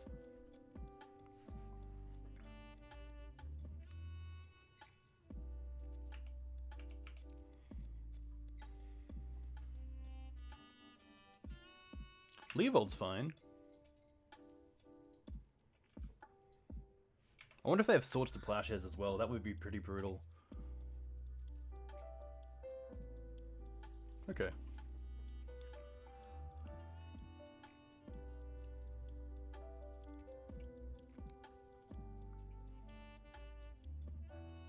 So we can't draw a card off the clue, but we can make the Tireless Tracker bigger, which is kind of nice. And I think that's okay. I'm happy to trade the Leovold for drawing a card. Because this is just whenever you sacrifice a clue, it's not whenever you draw a card.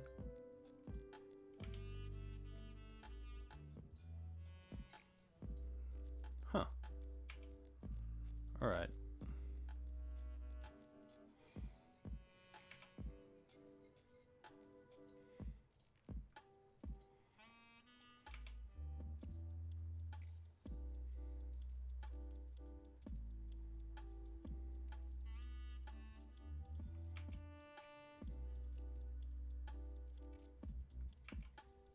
Probably could have played the Mox Diamond there as well, just to have 4 mana up for Scavenging Ooze.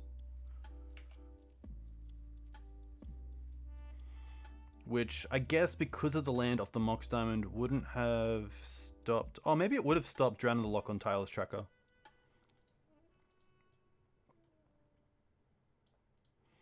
At least we can crack clues in their turn.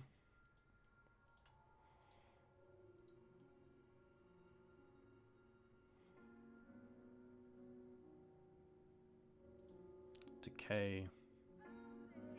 Can't play around that. Ugh. Alright, I guess we're eating some stuff.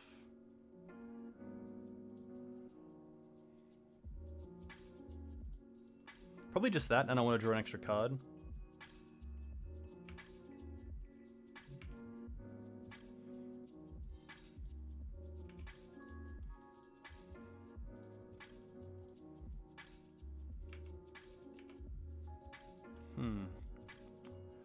Karakas, I think, is kind of what I have to do here.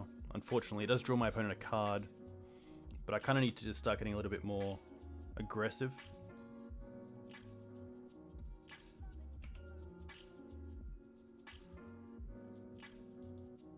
Should have played Wasteland as well. That's just an incorrect play.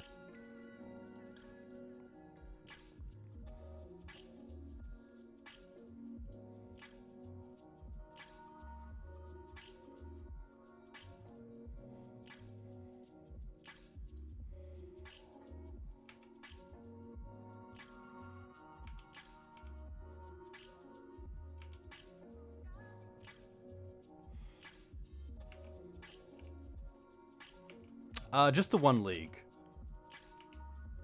Just this league. So one more match after this one.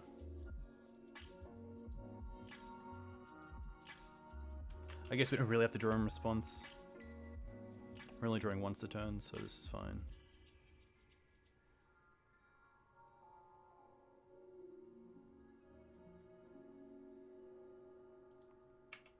Yep.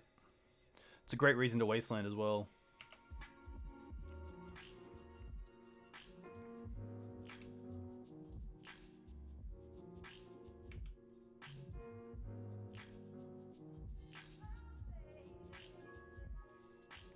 Just gonna draw in response to this and then 6. Okay. It's not too bad. We can go and get a Titania, which is kind of cool.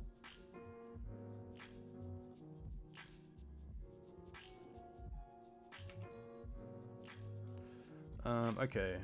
1, 2, 3, 4, 5, 6. They only have 2 cards, so unless they have Force and blue card, we just concede. But otherwise, Titania is pretty sweet.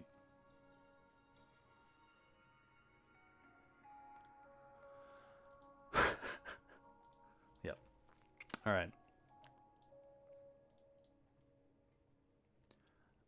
I don't mind Thalia on the play against this deck. Also, just the first strike can help with beating down through Ice Vein Codals. They're most likely playing Astrolabe, so I don't mind Knight of Autumn. Dovin's Veto is also interesting. I don't mind taking out Swords. Don't mind taking out the Loams, especially seeing they're on a basic plan. Qasali's still okay just in case they have something that I want to deal with.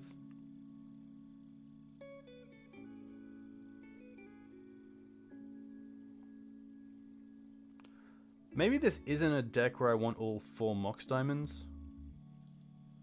Probably happy to trim 1. And maybe 1 Wasteland. This seems pretty nice. See how this goes. Ashiok's also an interesting one. Maybe Ashiok's good, but if there's a game 3, we can play it. His hand's just a little bit too slow, unfortunately. This is better.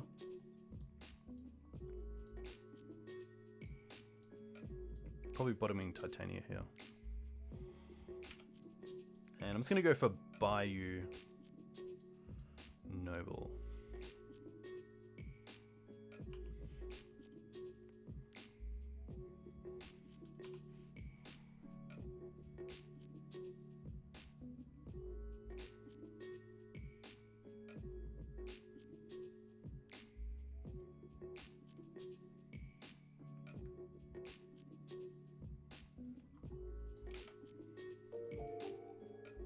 Windswept is nice. Hey, Possum Puncher. Thanks for the follow. Let me know where you're from. If you play Legacy, what you play in Legacy? Let's play this. Let's cast this. Pitch this. Fetch here.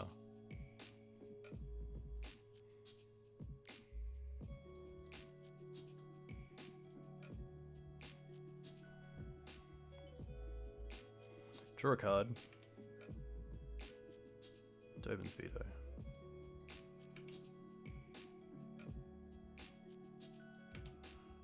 Attack with Noble.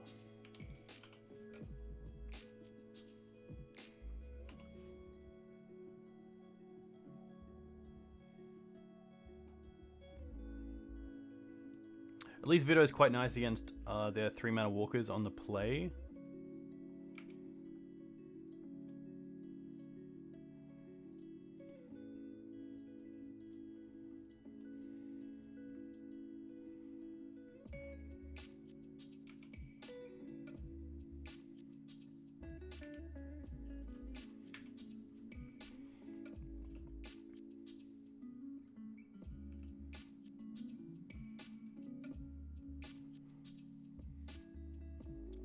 Hey, thank you very much. All the best. Enjoy your food. Enjoy your Sunday as well. It's actually a really nice day outside. Ice Fang's going to be okay. Doesn't have Death Touch as of yet. Hey, Delirium, thank you very much. Alright.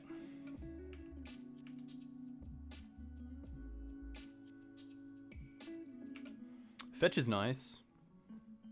This Fetch and Dovin's Veto also add the extra 4 cards, so we need 1 more card in the graveyard. And then hopefully we have something to do. Don't be Leovold. Okay, that's perfect. Let's go for a Savannah. I could also just go for a basic if I really wanted. I kind of have to go for Savannah.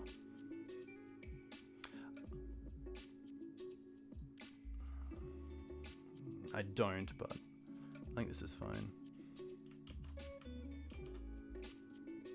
I could have gone for a basic.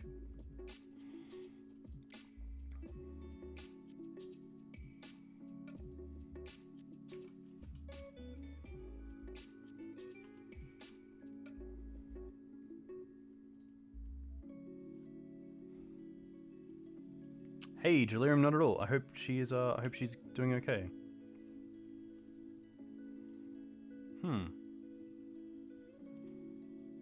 So now I have the option of Uro. I think I just like Uro. I like keeping Knight as an unknown in my hand. We don't have enough cards. Okay.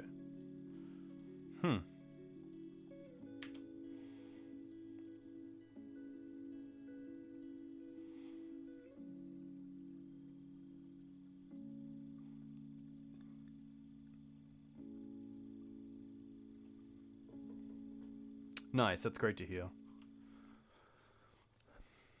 So I can attack with a creature here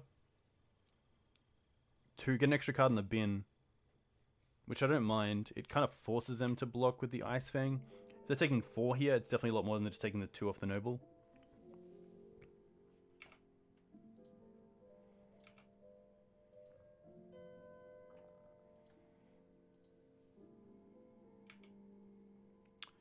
No blocks, interesting.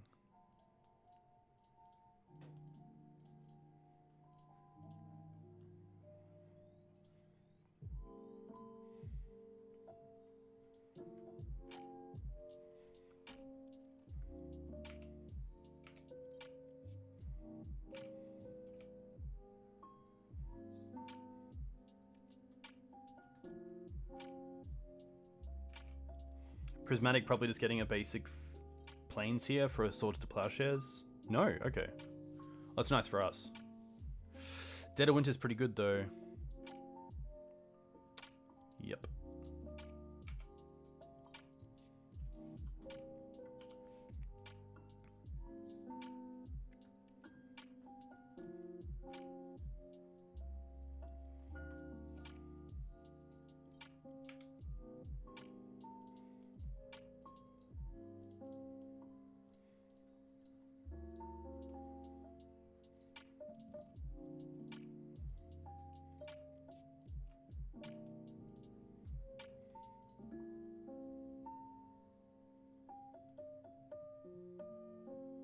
Rough. If they're pitching Jace, I'm assuming their hand's pretty good, so I don't think we're coming back from this with just a Mox Diamond in hand. So the blue decks look pretty rough. I think maybe Choke. I guess Choke doesn't do too much. I think Carpet of Flowers is okay. Just something to slow them down. Because otherwise the 2-for-1 value that they get is so good. I could even see a Leovold in this list, because Leovold against them is pretty good. It definitely negates the effectiveness of Ice Fang. Ponder and Brainstorm, of course, as well. Doesn't really hit us outside of... I guess it doesn't hit us, of course, but against us, it's pretty good as well. Shutting down Sylvan Library clues, our draw lands. But yeah, just a way to tax our opponent a little bit more is pretty tough, because Wasteland's really our only way, and then having a pretty basic, heavy build is just so hard to interact with. And then attacking, of course, into 1/1 replaceable Death Touch creatures is pretty tough too.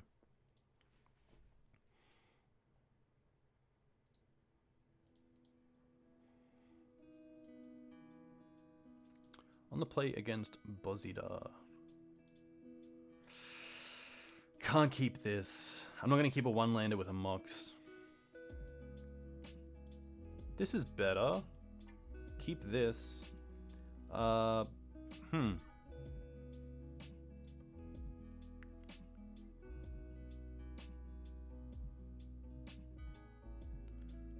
Maybe the Uro. Definitely going turn 1 Library. Uro is not too far away, but maybe I just want it in the bin. Maybe I want it back in the deck. I could also drop in a land here. I don't mind land. So now we can go Mox. Pitch Savannah. Land. Fetch. Probably just getting a trop. Cast Sylvan Library.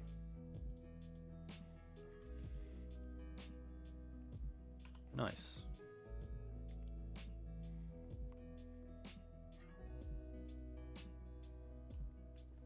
I think as well I haven't played too well this league. There's definitely been a few turns where I could have played a little bit more optimally.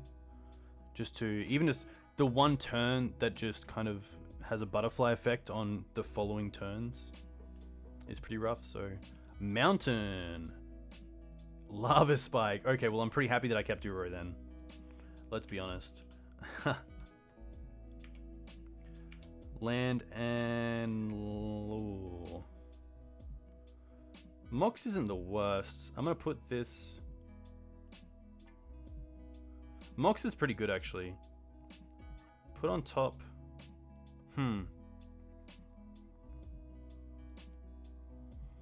Do I pay for this? Going down to 12 is pretty scary. I don't think I can here. I guess we gain from Uro anyway. So I don't mind that. It also fuels the graveyard a little bit more for Uro as well. So I am going to pay. Cast this. Pitch this. Play Uro. Draw Swords to Plowshares.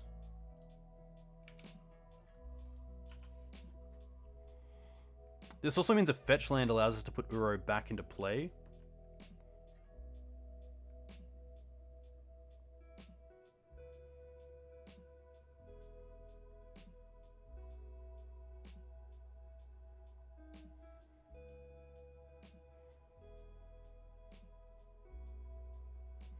That's fine. That's pretty great for us. Can we draw a fetch? Booyah! Oh, and a Bayou. Interesting.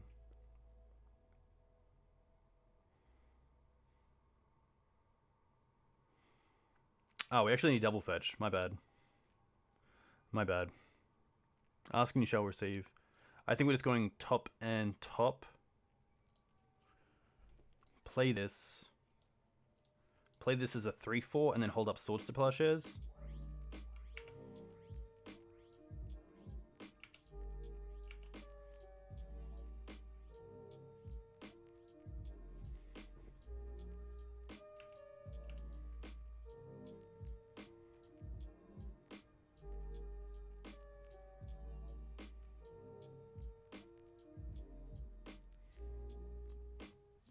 Bojuka Courier. Interesting.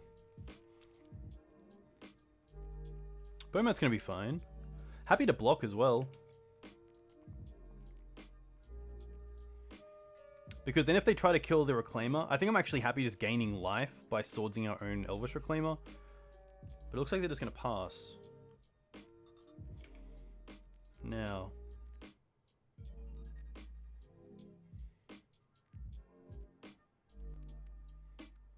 We do have the fetch line on top, so we know that next turn we can untap, draw a land. I don't mind that.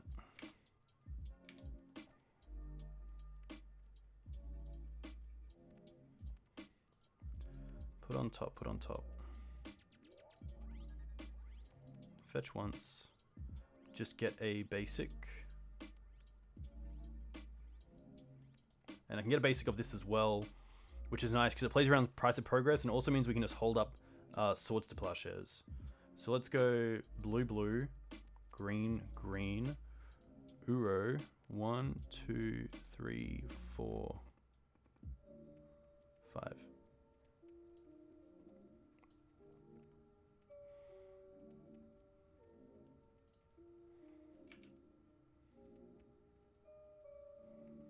Okay.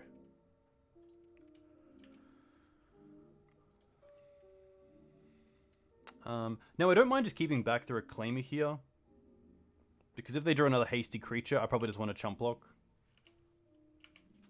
We also have 1 mana gain 6, which isn't too bad. Price of progress is going to be fine. It only deals 2 to us.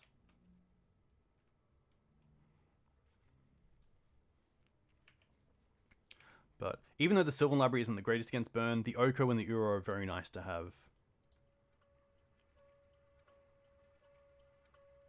Lava Spike, okay.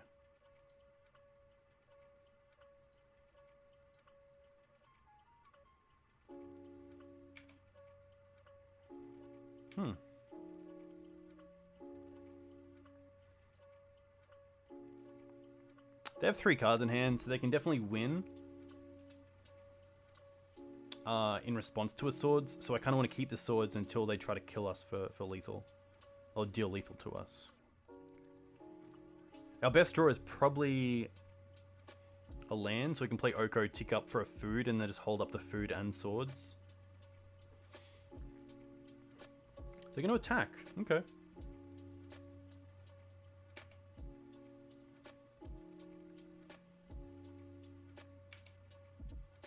Just going to block here.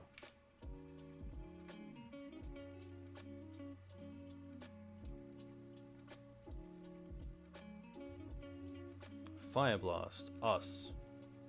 That's still okay.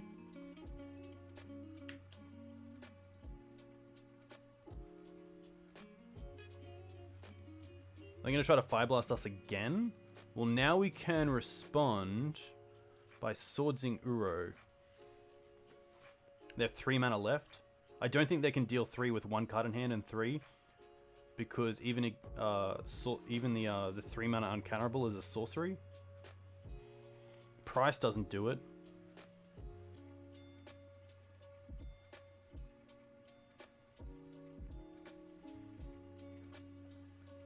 Unless they had like Bolt, and then they could Bojuka Courier this card and then Bolt us again. That would be pretty huge. But luckily we survive. Now I assume they trade this in.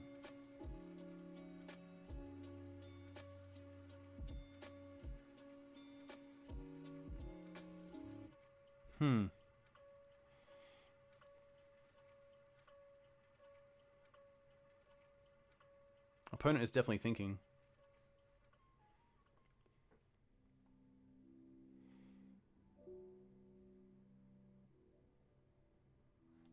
Are they chatting? No.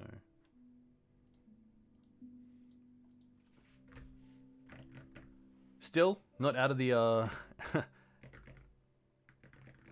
not out of a loss. 6 is pretty easy for my opponent to deal with. So next turn cast Oko, tick up for a food, and then probably to sack it straight away if we draw into a land off the top of our library. Interesting, they're going to let it slide. So they have 1 card left. Can we find a land? Scooze is actually really nice. Alright. Put on top, put on top. Play Scooze. We're going to eat their Bojuka Courier. Is that it? I think it is. Yeah.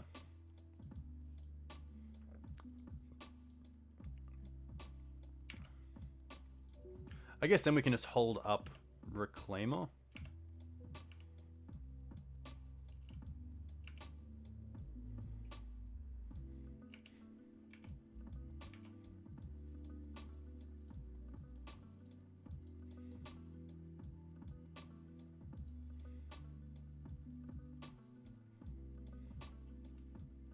Oko was better? Yeah, Oko would have been interesting as well. Yeah. I guess Scavenging Ooze also gives us a blocker, which is nice to a 2-2 like Goblin Guide. What are we going to get?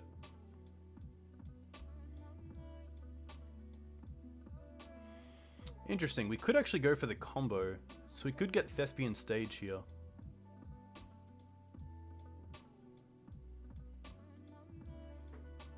I don't mind that. Yeah, stage seems okay.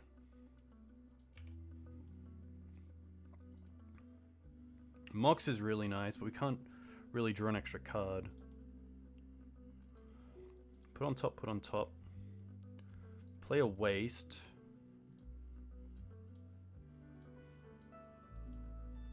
Play Oko. Now we can actually create a food and then hold up Wasteland on one of our own lands to make Price of Progress just that little bit worse.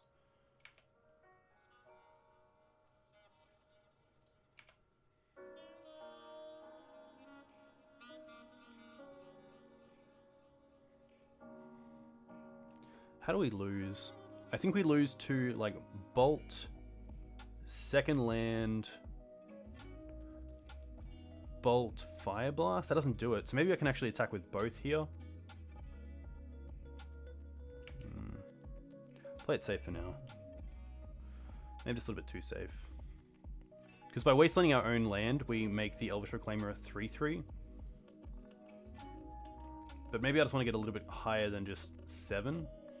And then do that next turn.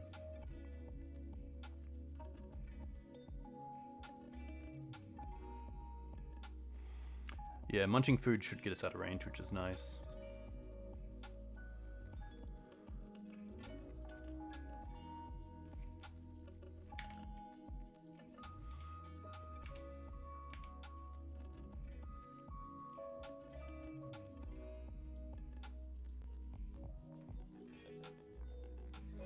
To be fair, I guess Fire Blast and Blue... I guess they only have 2 cards, so they can't have a 3 mana, a Fire Blast, and a land, which is great for us. Hey, Wolf, welcome. Currently playing BANT Depths. Interesting. Against Mono Red Burn in our final match. So here I don't mind tapping out for eating this food. Holding up Wasteland in case of price progress.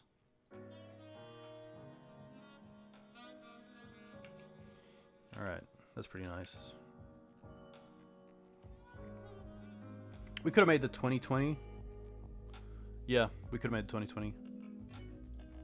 But I think either way we're looking pretty good. Put on top, put on top. Create a food.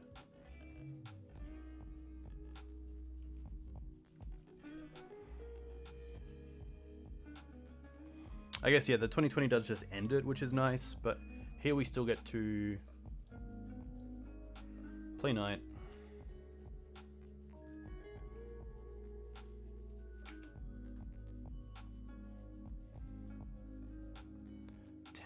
One card in hand. I'm just going to attack with both. They're going to draw a card. That's more than fine. I'm just going to waste the stage so we have 3 lands in the graveyard to make the Elvish Reclaimer a 3/4. Just to make this clock a little bit faster.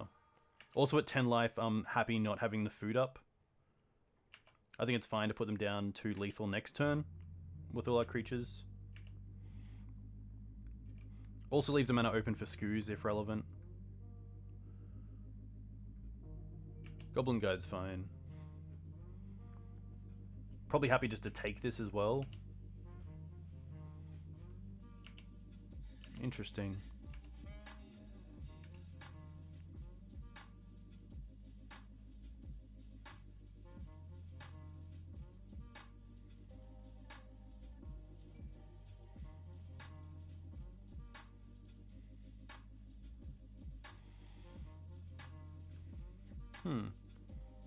Is there a way to get through 9 damage this turn? Oh, that is just classic.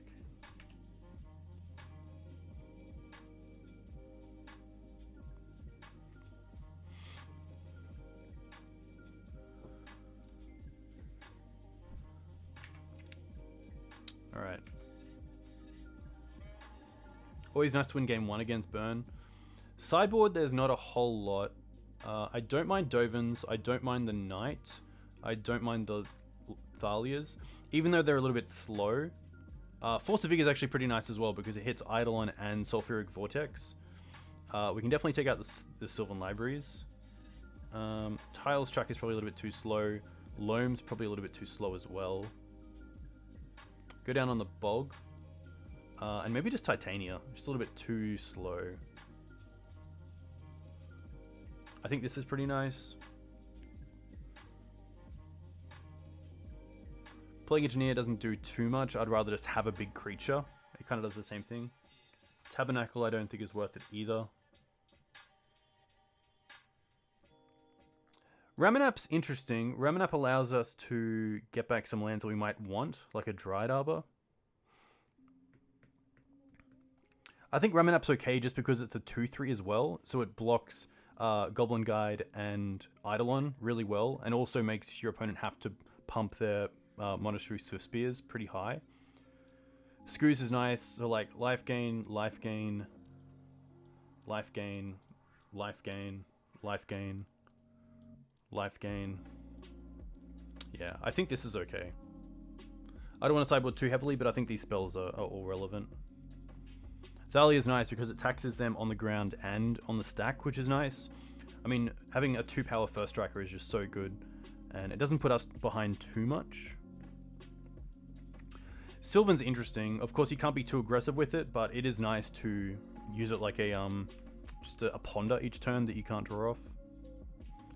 But I think that Veto is okay. Trading 2 mana for 1 mana most of the time isn't great, but it hopefully can get us there. Hitting something like a 5 blast would be really nice.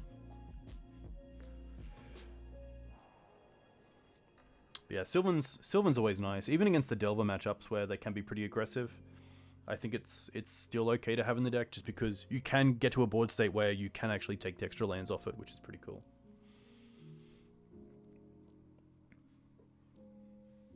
So cards I'm probably looking out for are Sulfuric Vortex. Eidolon's pretty good against us, just for that extra damage every turn.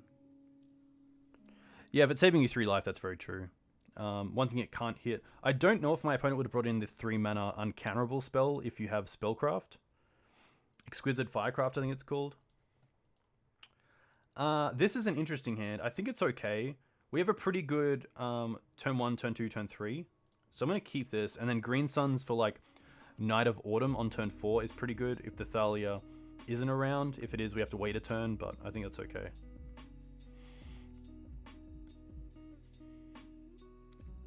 An interesting line also is turn 1 Misty for Dryad Arbor. And then if they deal with the Dryad Arbor, if we draw into another fetch land, we can then play Elvish Reclaimer as a 3/4. So I think we might see what we draw into, because if we draw into another fetch land, then I don't mind playing the Green Suns early for extra mana. Especially if they start with Bojuka Courier, then Dryad Arbor actually seems pretty appealing.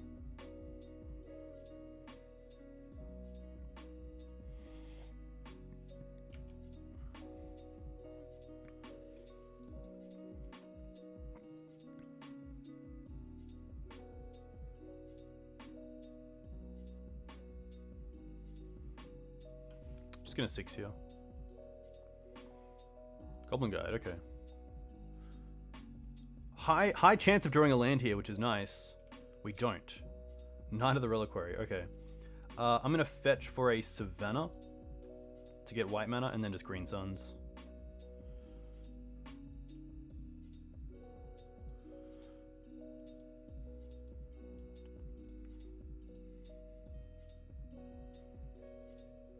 You went 4-1? Very cool. Beat Post, Reanimator, UG Omni, and Doomsday. Yeah, 4-color Snow is hard. We've played against 4-color Snow twice, and I just can't keep up with their value. But yeah, that's a really good effort, Jono. 4-1's very cool, especially against a pretty decent amount of decks. This version doesn't have prelate, but it definitely could. No land. Force of Vigor. Interesting.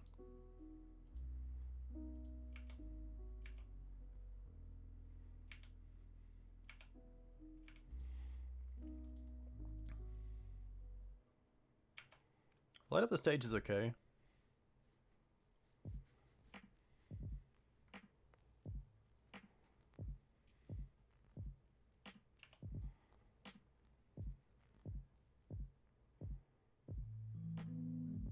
It could just be a lava spike.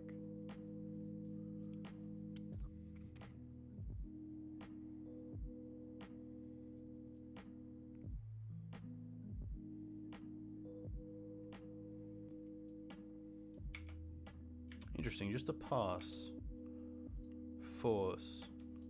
I'm just gonna go for Thalia and hold up Wasteland. Just so a Price of Progress isn't too bad. I assume we see something in response. Or else my opponent probably wouldn't have fetched there. They probably would have kept it for something like Searing Blaze, but it looks like they're just gonna pass. Okay.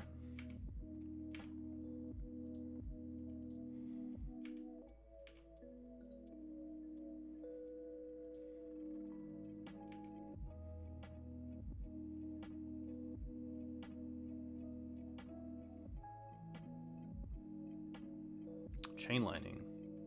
Okay.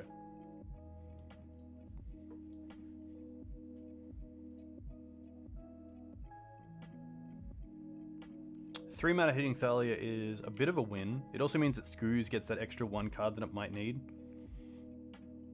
to eat down the line. I really want to find a land off this Goblin Guide. We still haven't found one.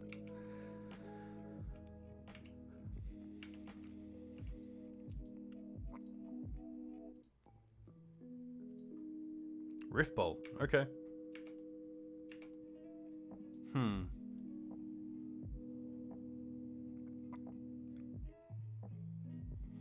I think you guys want to play the Knight and play around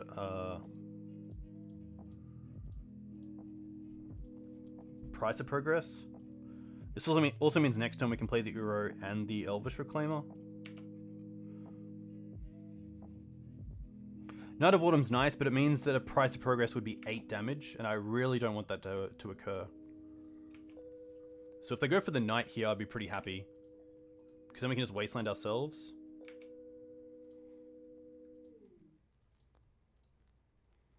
Targeting us, okay.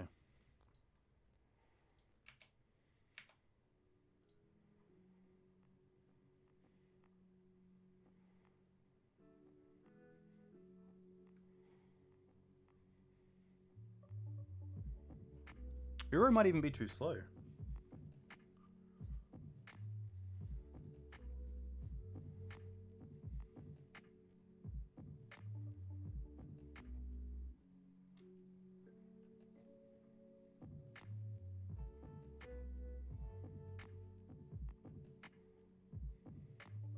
Yeah, I like, if they have Price of Progress, I like them doing it in our upkeep, but then we can also turn on double Wasteland with Night, which I guess isn't the worst for them because then we're off a card, but...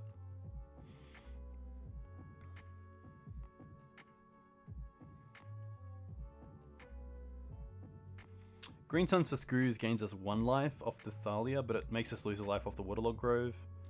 Green Suns for Night of Autumn gains us 4, gains us 3 because we use the Waterlogged Grove. I think next turn it's just going to be Uro.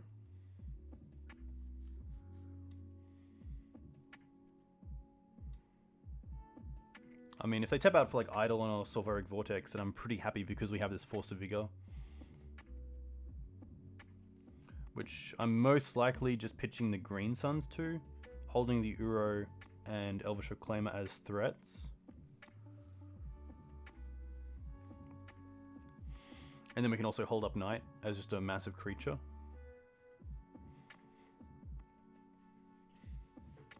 Isolation Beard's getting pretty good. Pretty big. Alpine Moon. Interesting.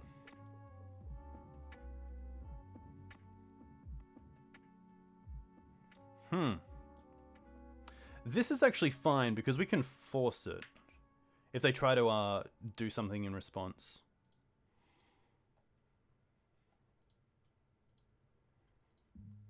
They probably named the Wasteland. Interesting that they brought this in. I guess it does stop Dark Depths as well. Interesting to see if they attack. They don't. Okay.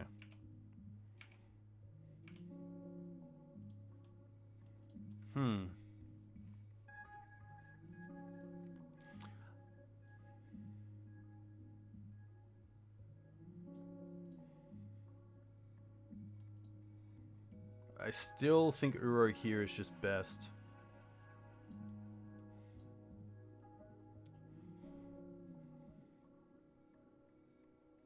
We can't force, of course. Red Elemental Blast, interesting.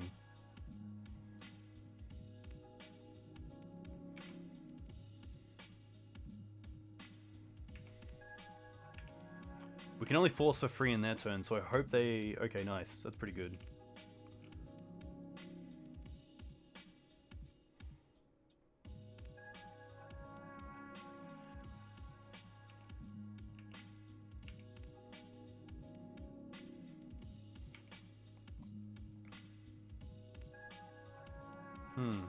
Two cards left in my opponent's hand. I think I'm okay with... I can definitely use the Knight here.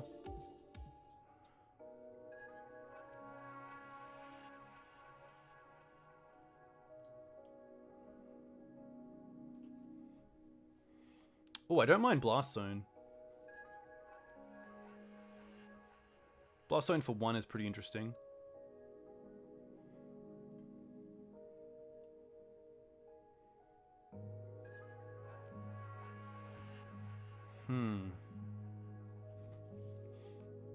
Hey, see Steven, thanks for the follow. Let me know where you're from. If you play Legacy, what you play in Legacy. So we definitely died at Price, but we do have an answer to Price. I guess we also have an answer to Price in Blast Zone. I don't mind Blast Zone. Untap. Qasali Pridemage. Huh. Alright. Well, now we have another way to deal with...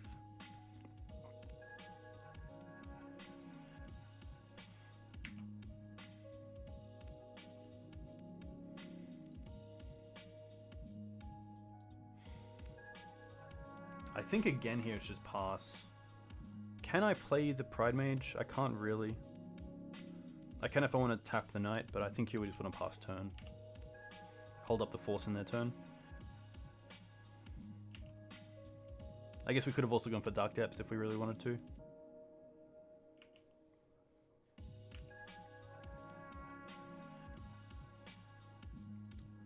Zenith for Night of Autumn is nice, but it doesn't stop us from getting hit by price.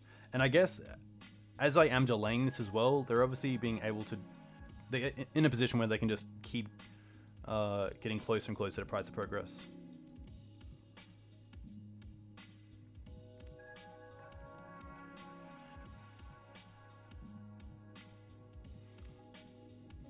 Yeah, I like keeping Knight up, just in case they do have price. But at least this turn we can Blast Zone. And then if they're doing anything in response, we can Force of Vigor.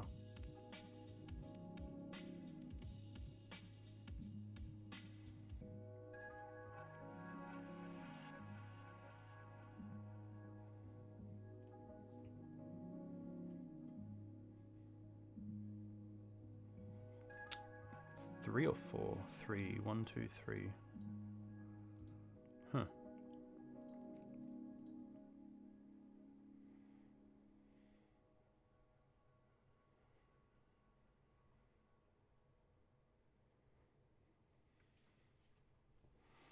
From Canada, display paper. I was playing Breach, but now have the Black-Green Titan build. Black-Green Titan seems sweet. Any sort of primetime legacy deck looks very cool right now. Especially in the current format. The new Dryad's pretty cool. I do like the screenshots of people bringing in Carpet of Flowers and Choke against the new Dryad because it makes all their lands islands, which is pretty funny.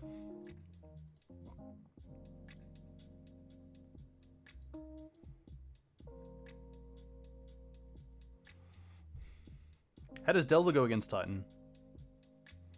Pretty rough if they land in Exploration because it makes all your dazes pretty poor.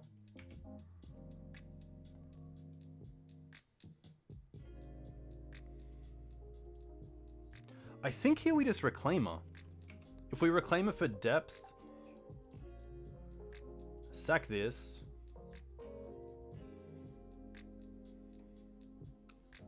Dark Depths. Now we can go... I probably don't want to go to 7. I guess I have to use it anyway.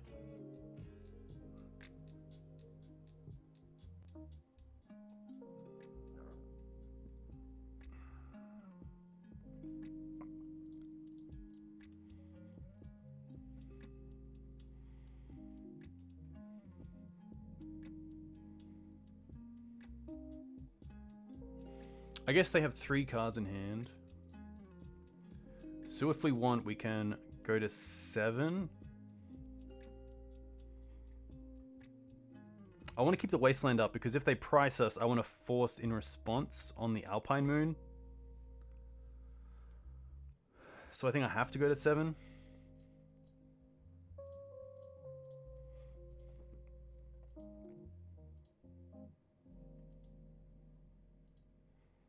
I mean, we're also just dead to like Bolt Pyroblast. Oh, sorry, Fire Blast here. There's definitely a few ways that can kill us. Huh.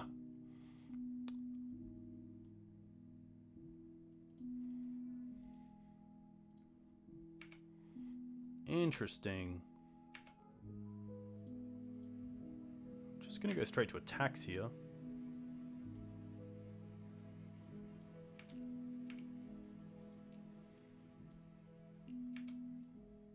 What?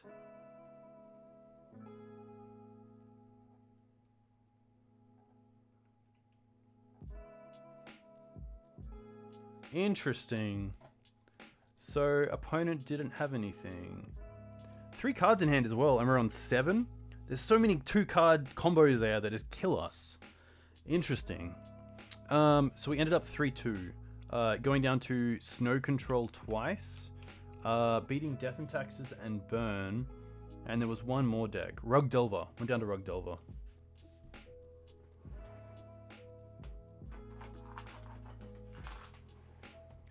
So it went Snow Control, D&T, and then Rug, Snow, Burn.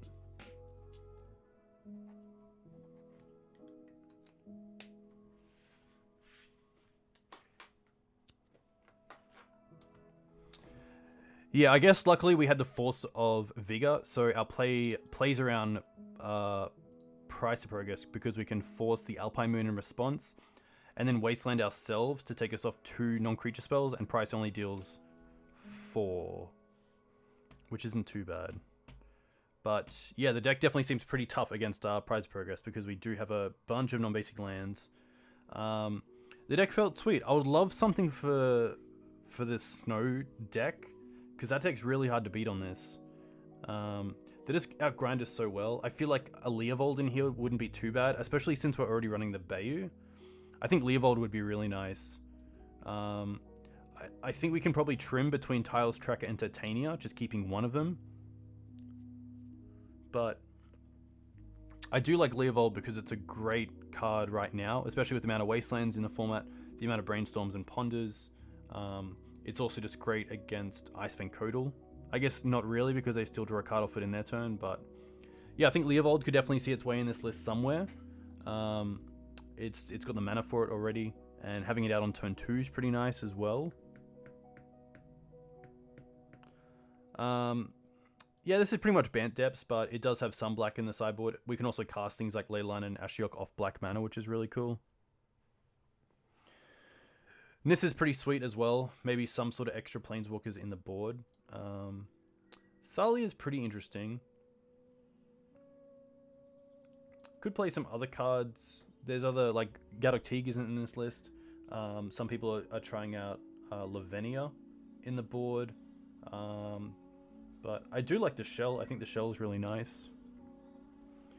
Yeah, it was kind of weird to play without Chalice, but I guess because we're playing the Swords to Plowshares in the main deck and also some amount of mana dorks, you could probably cut the swords to the board, but then you probably don't need the black because you're probably cutting the Plague Engineers for the Swords to Plowshares.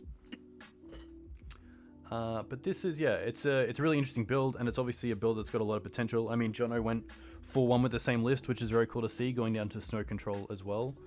But yeah, I think that if you're running the full Green Suns, you can definitely try to run some more Silver Bullets. As good as Tireless Tracker and Titania are at grinding out matches, I think you're okay with running more disruptive creatures and then just relying on your Dark Depths combo to finish out games where otherwise you might be getting Titania.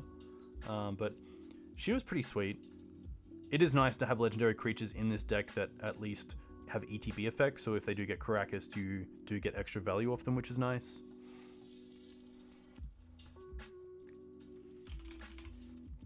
But a huge thank you to everyone who came in and watched.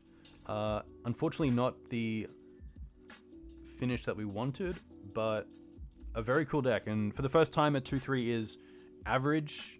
I would love to finish with at least a 3-2, but I think I'm okay with this right now. It'll be interesting to see how Vook and Dreadnought 33 change the list, and if there is a different build that they want to go with, because there's obviously a lot of potential here with just, you know, making it another Reliquary deck, making it more of a Green Suns deck. So that's pretty interesting. That is me. I'm going to send you guys over to the Legacy Pit. If you want to find me on YouTube, you can find all my recordings which aren't on stream, which are there, and also all my streams. You can find me on Twitter at Dukes on Twitch. You can also find me at the Green Sun Zenith. I put out a new article yesterday, the monthly Maverick, which is pretty sweet, which you can find in the comments section here. I'm going to send you guys over to the Legacy Pit because they are pretty awesome at what they do. So enjoy. Thank you everyone for the follows. Thank you everyone in chat. Always a pleasure having you guys, especially Gavin. Basic Swarms, thank you very much. We'll see you around. Cheers.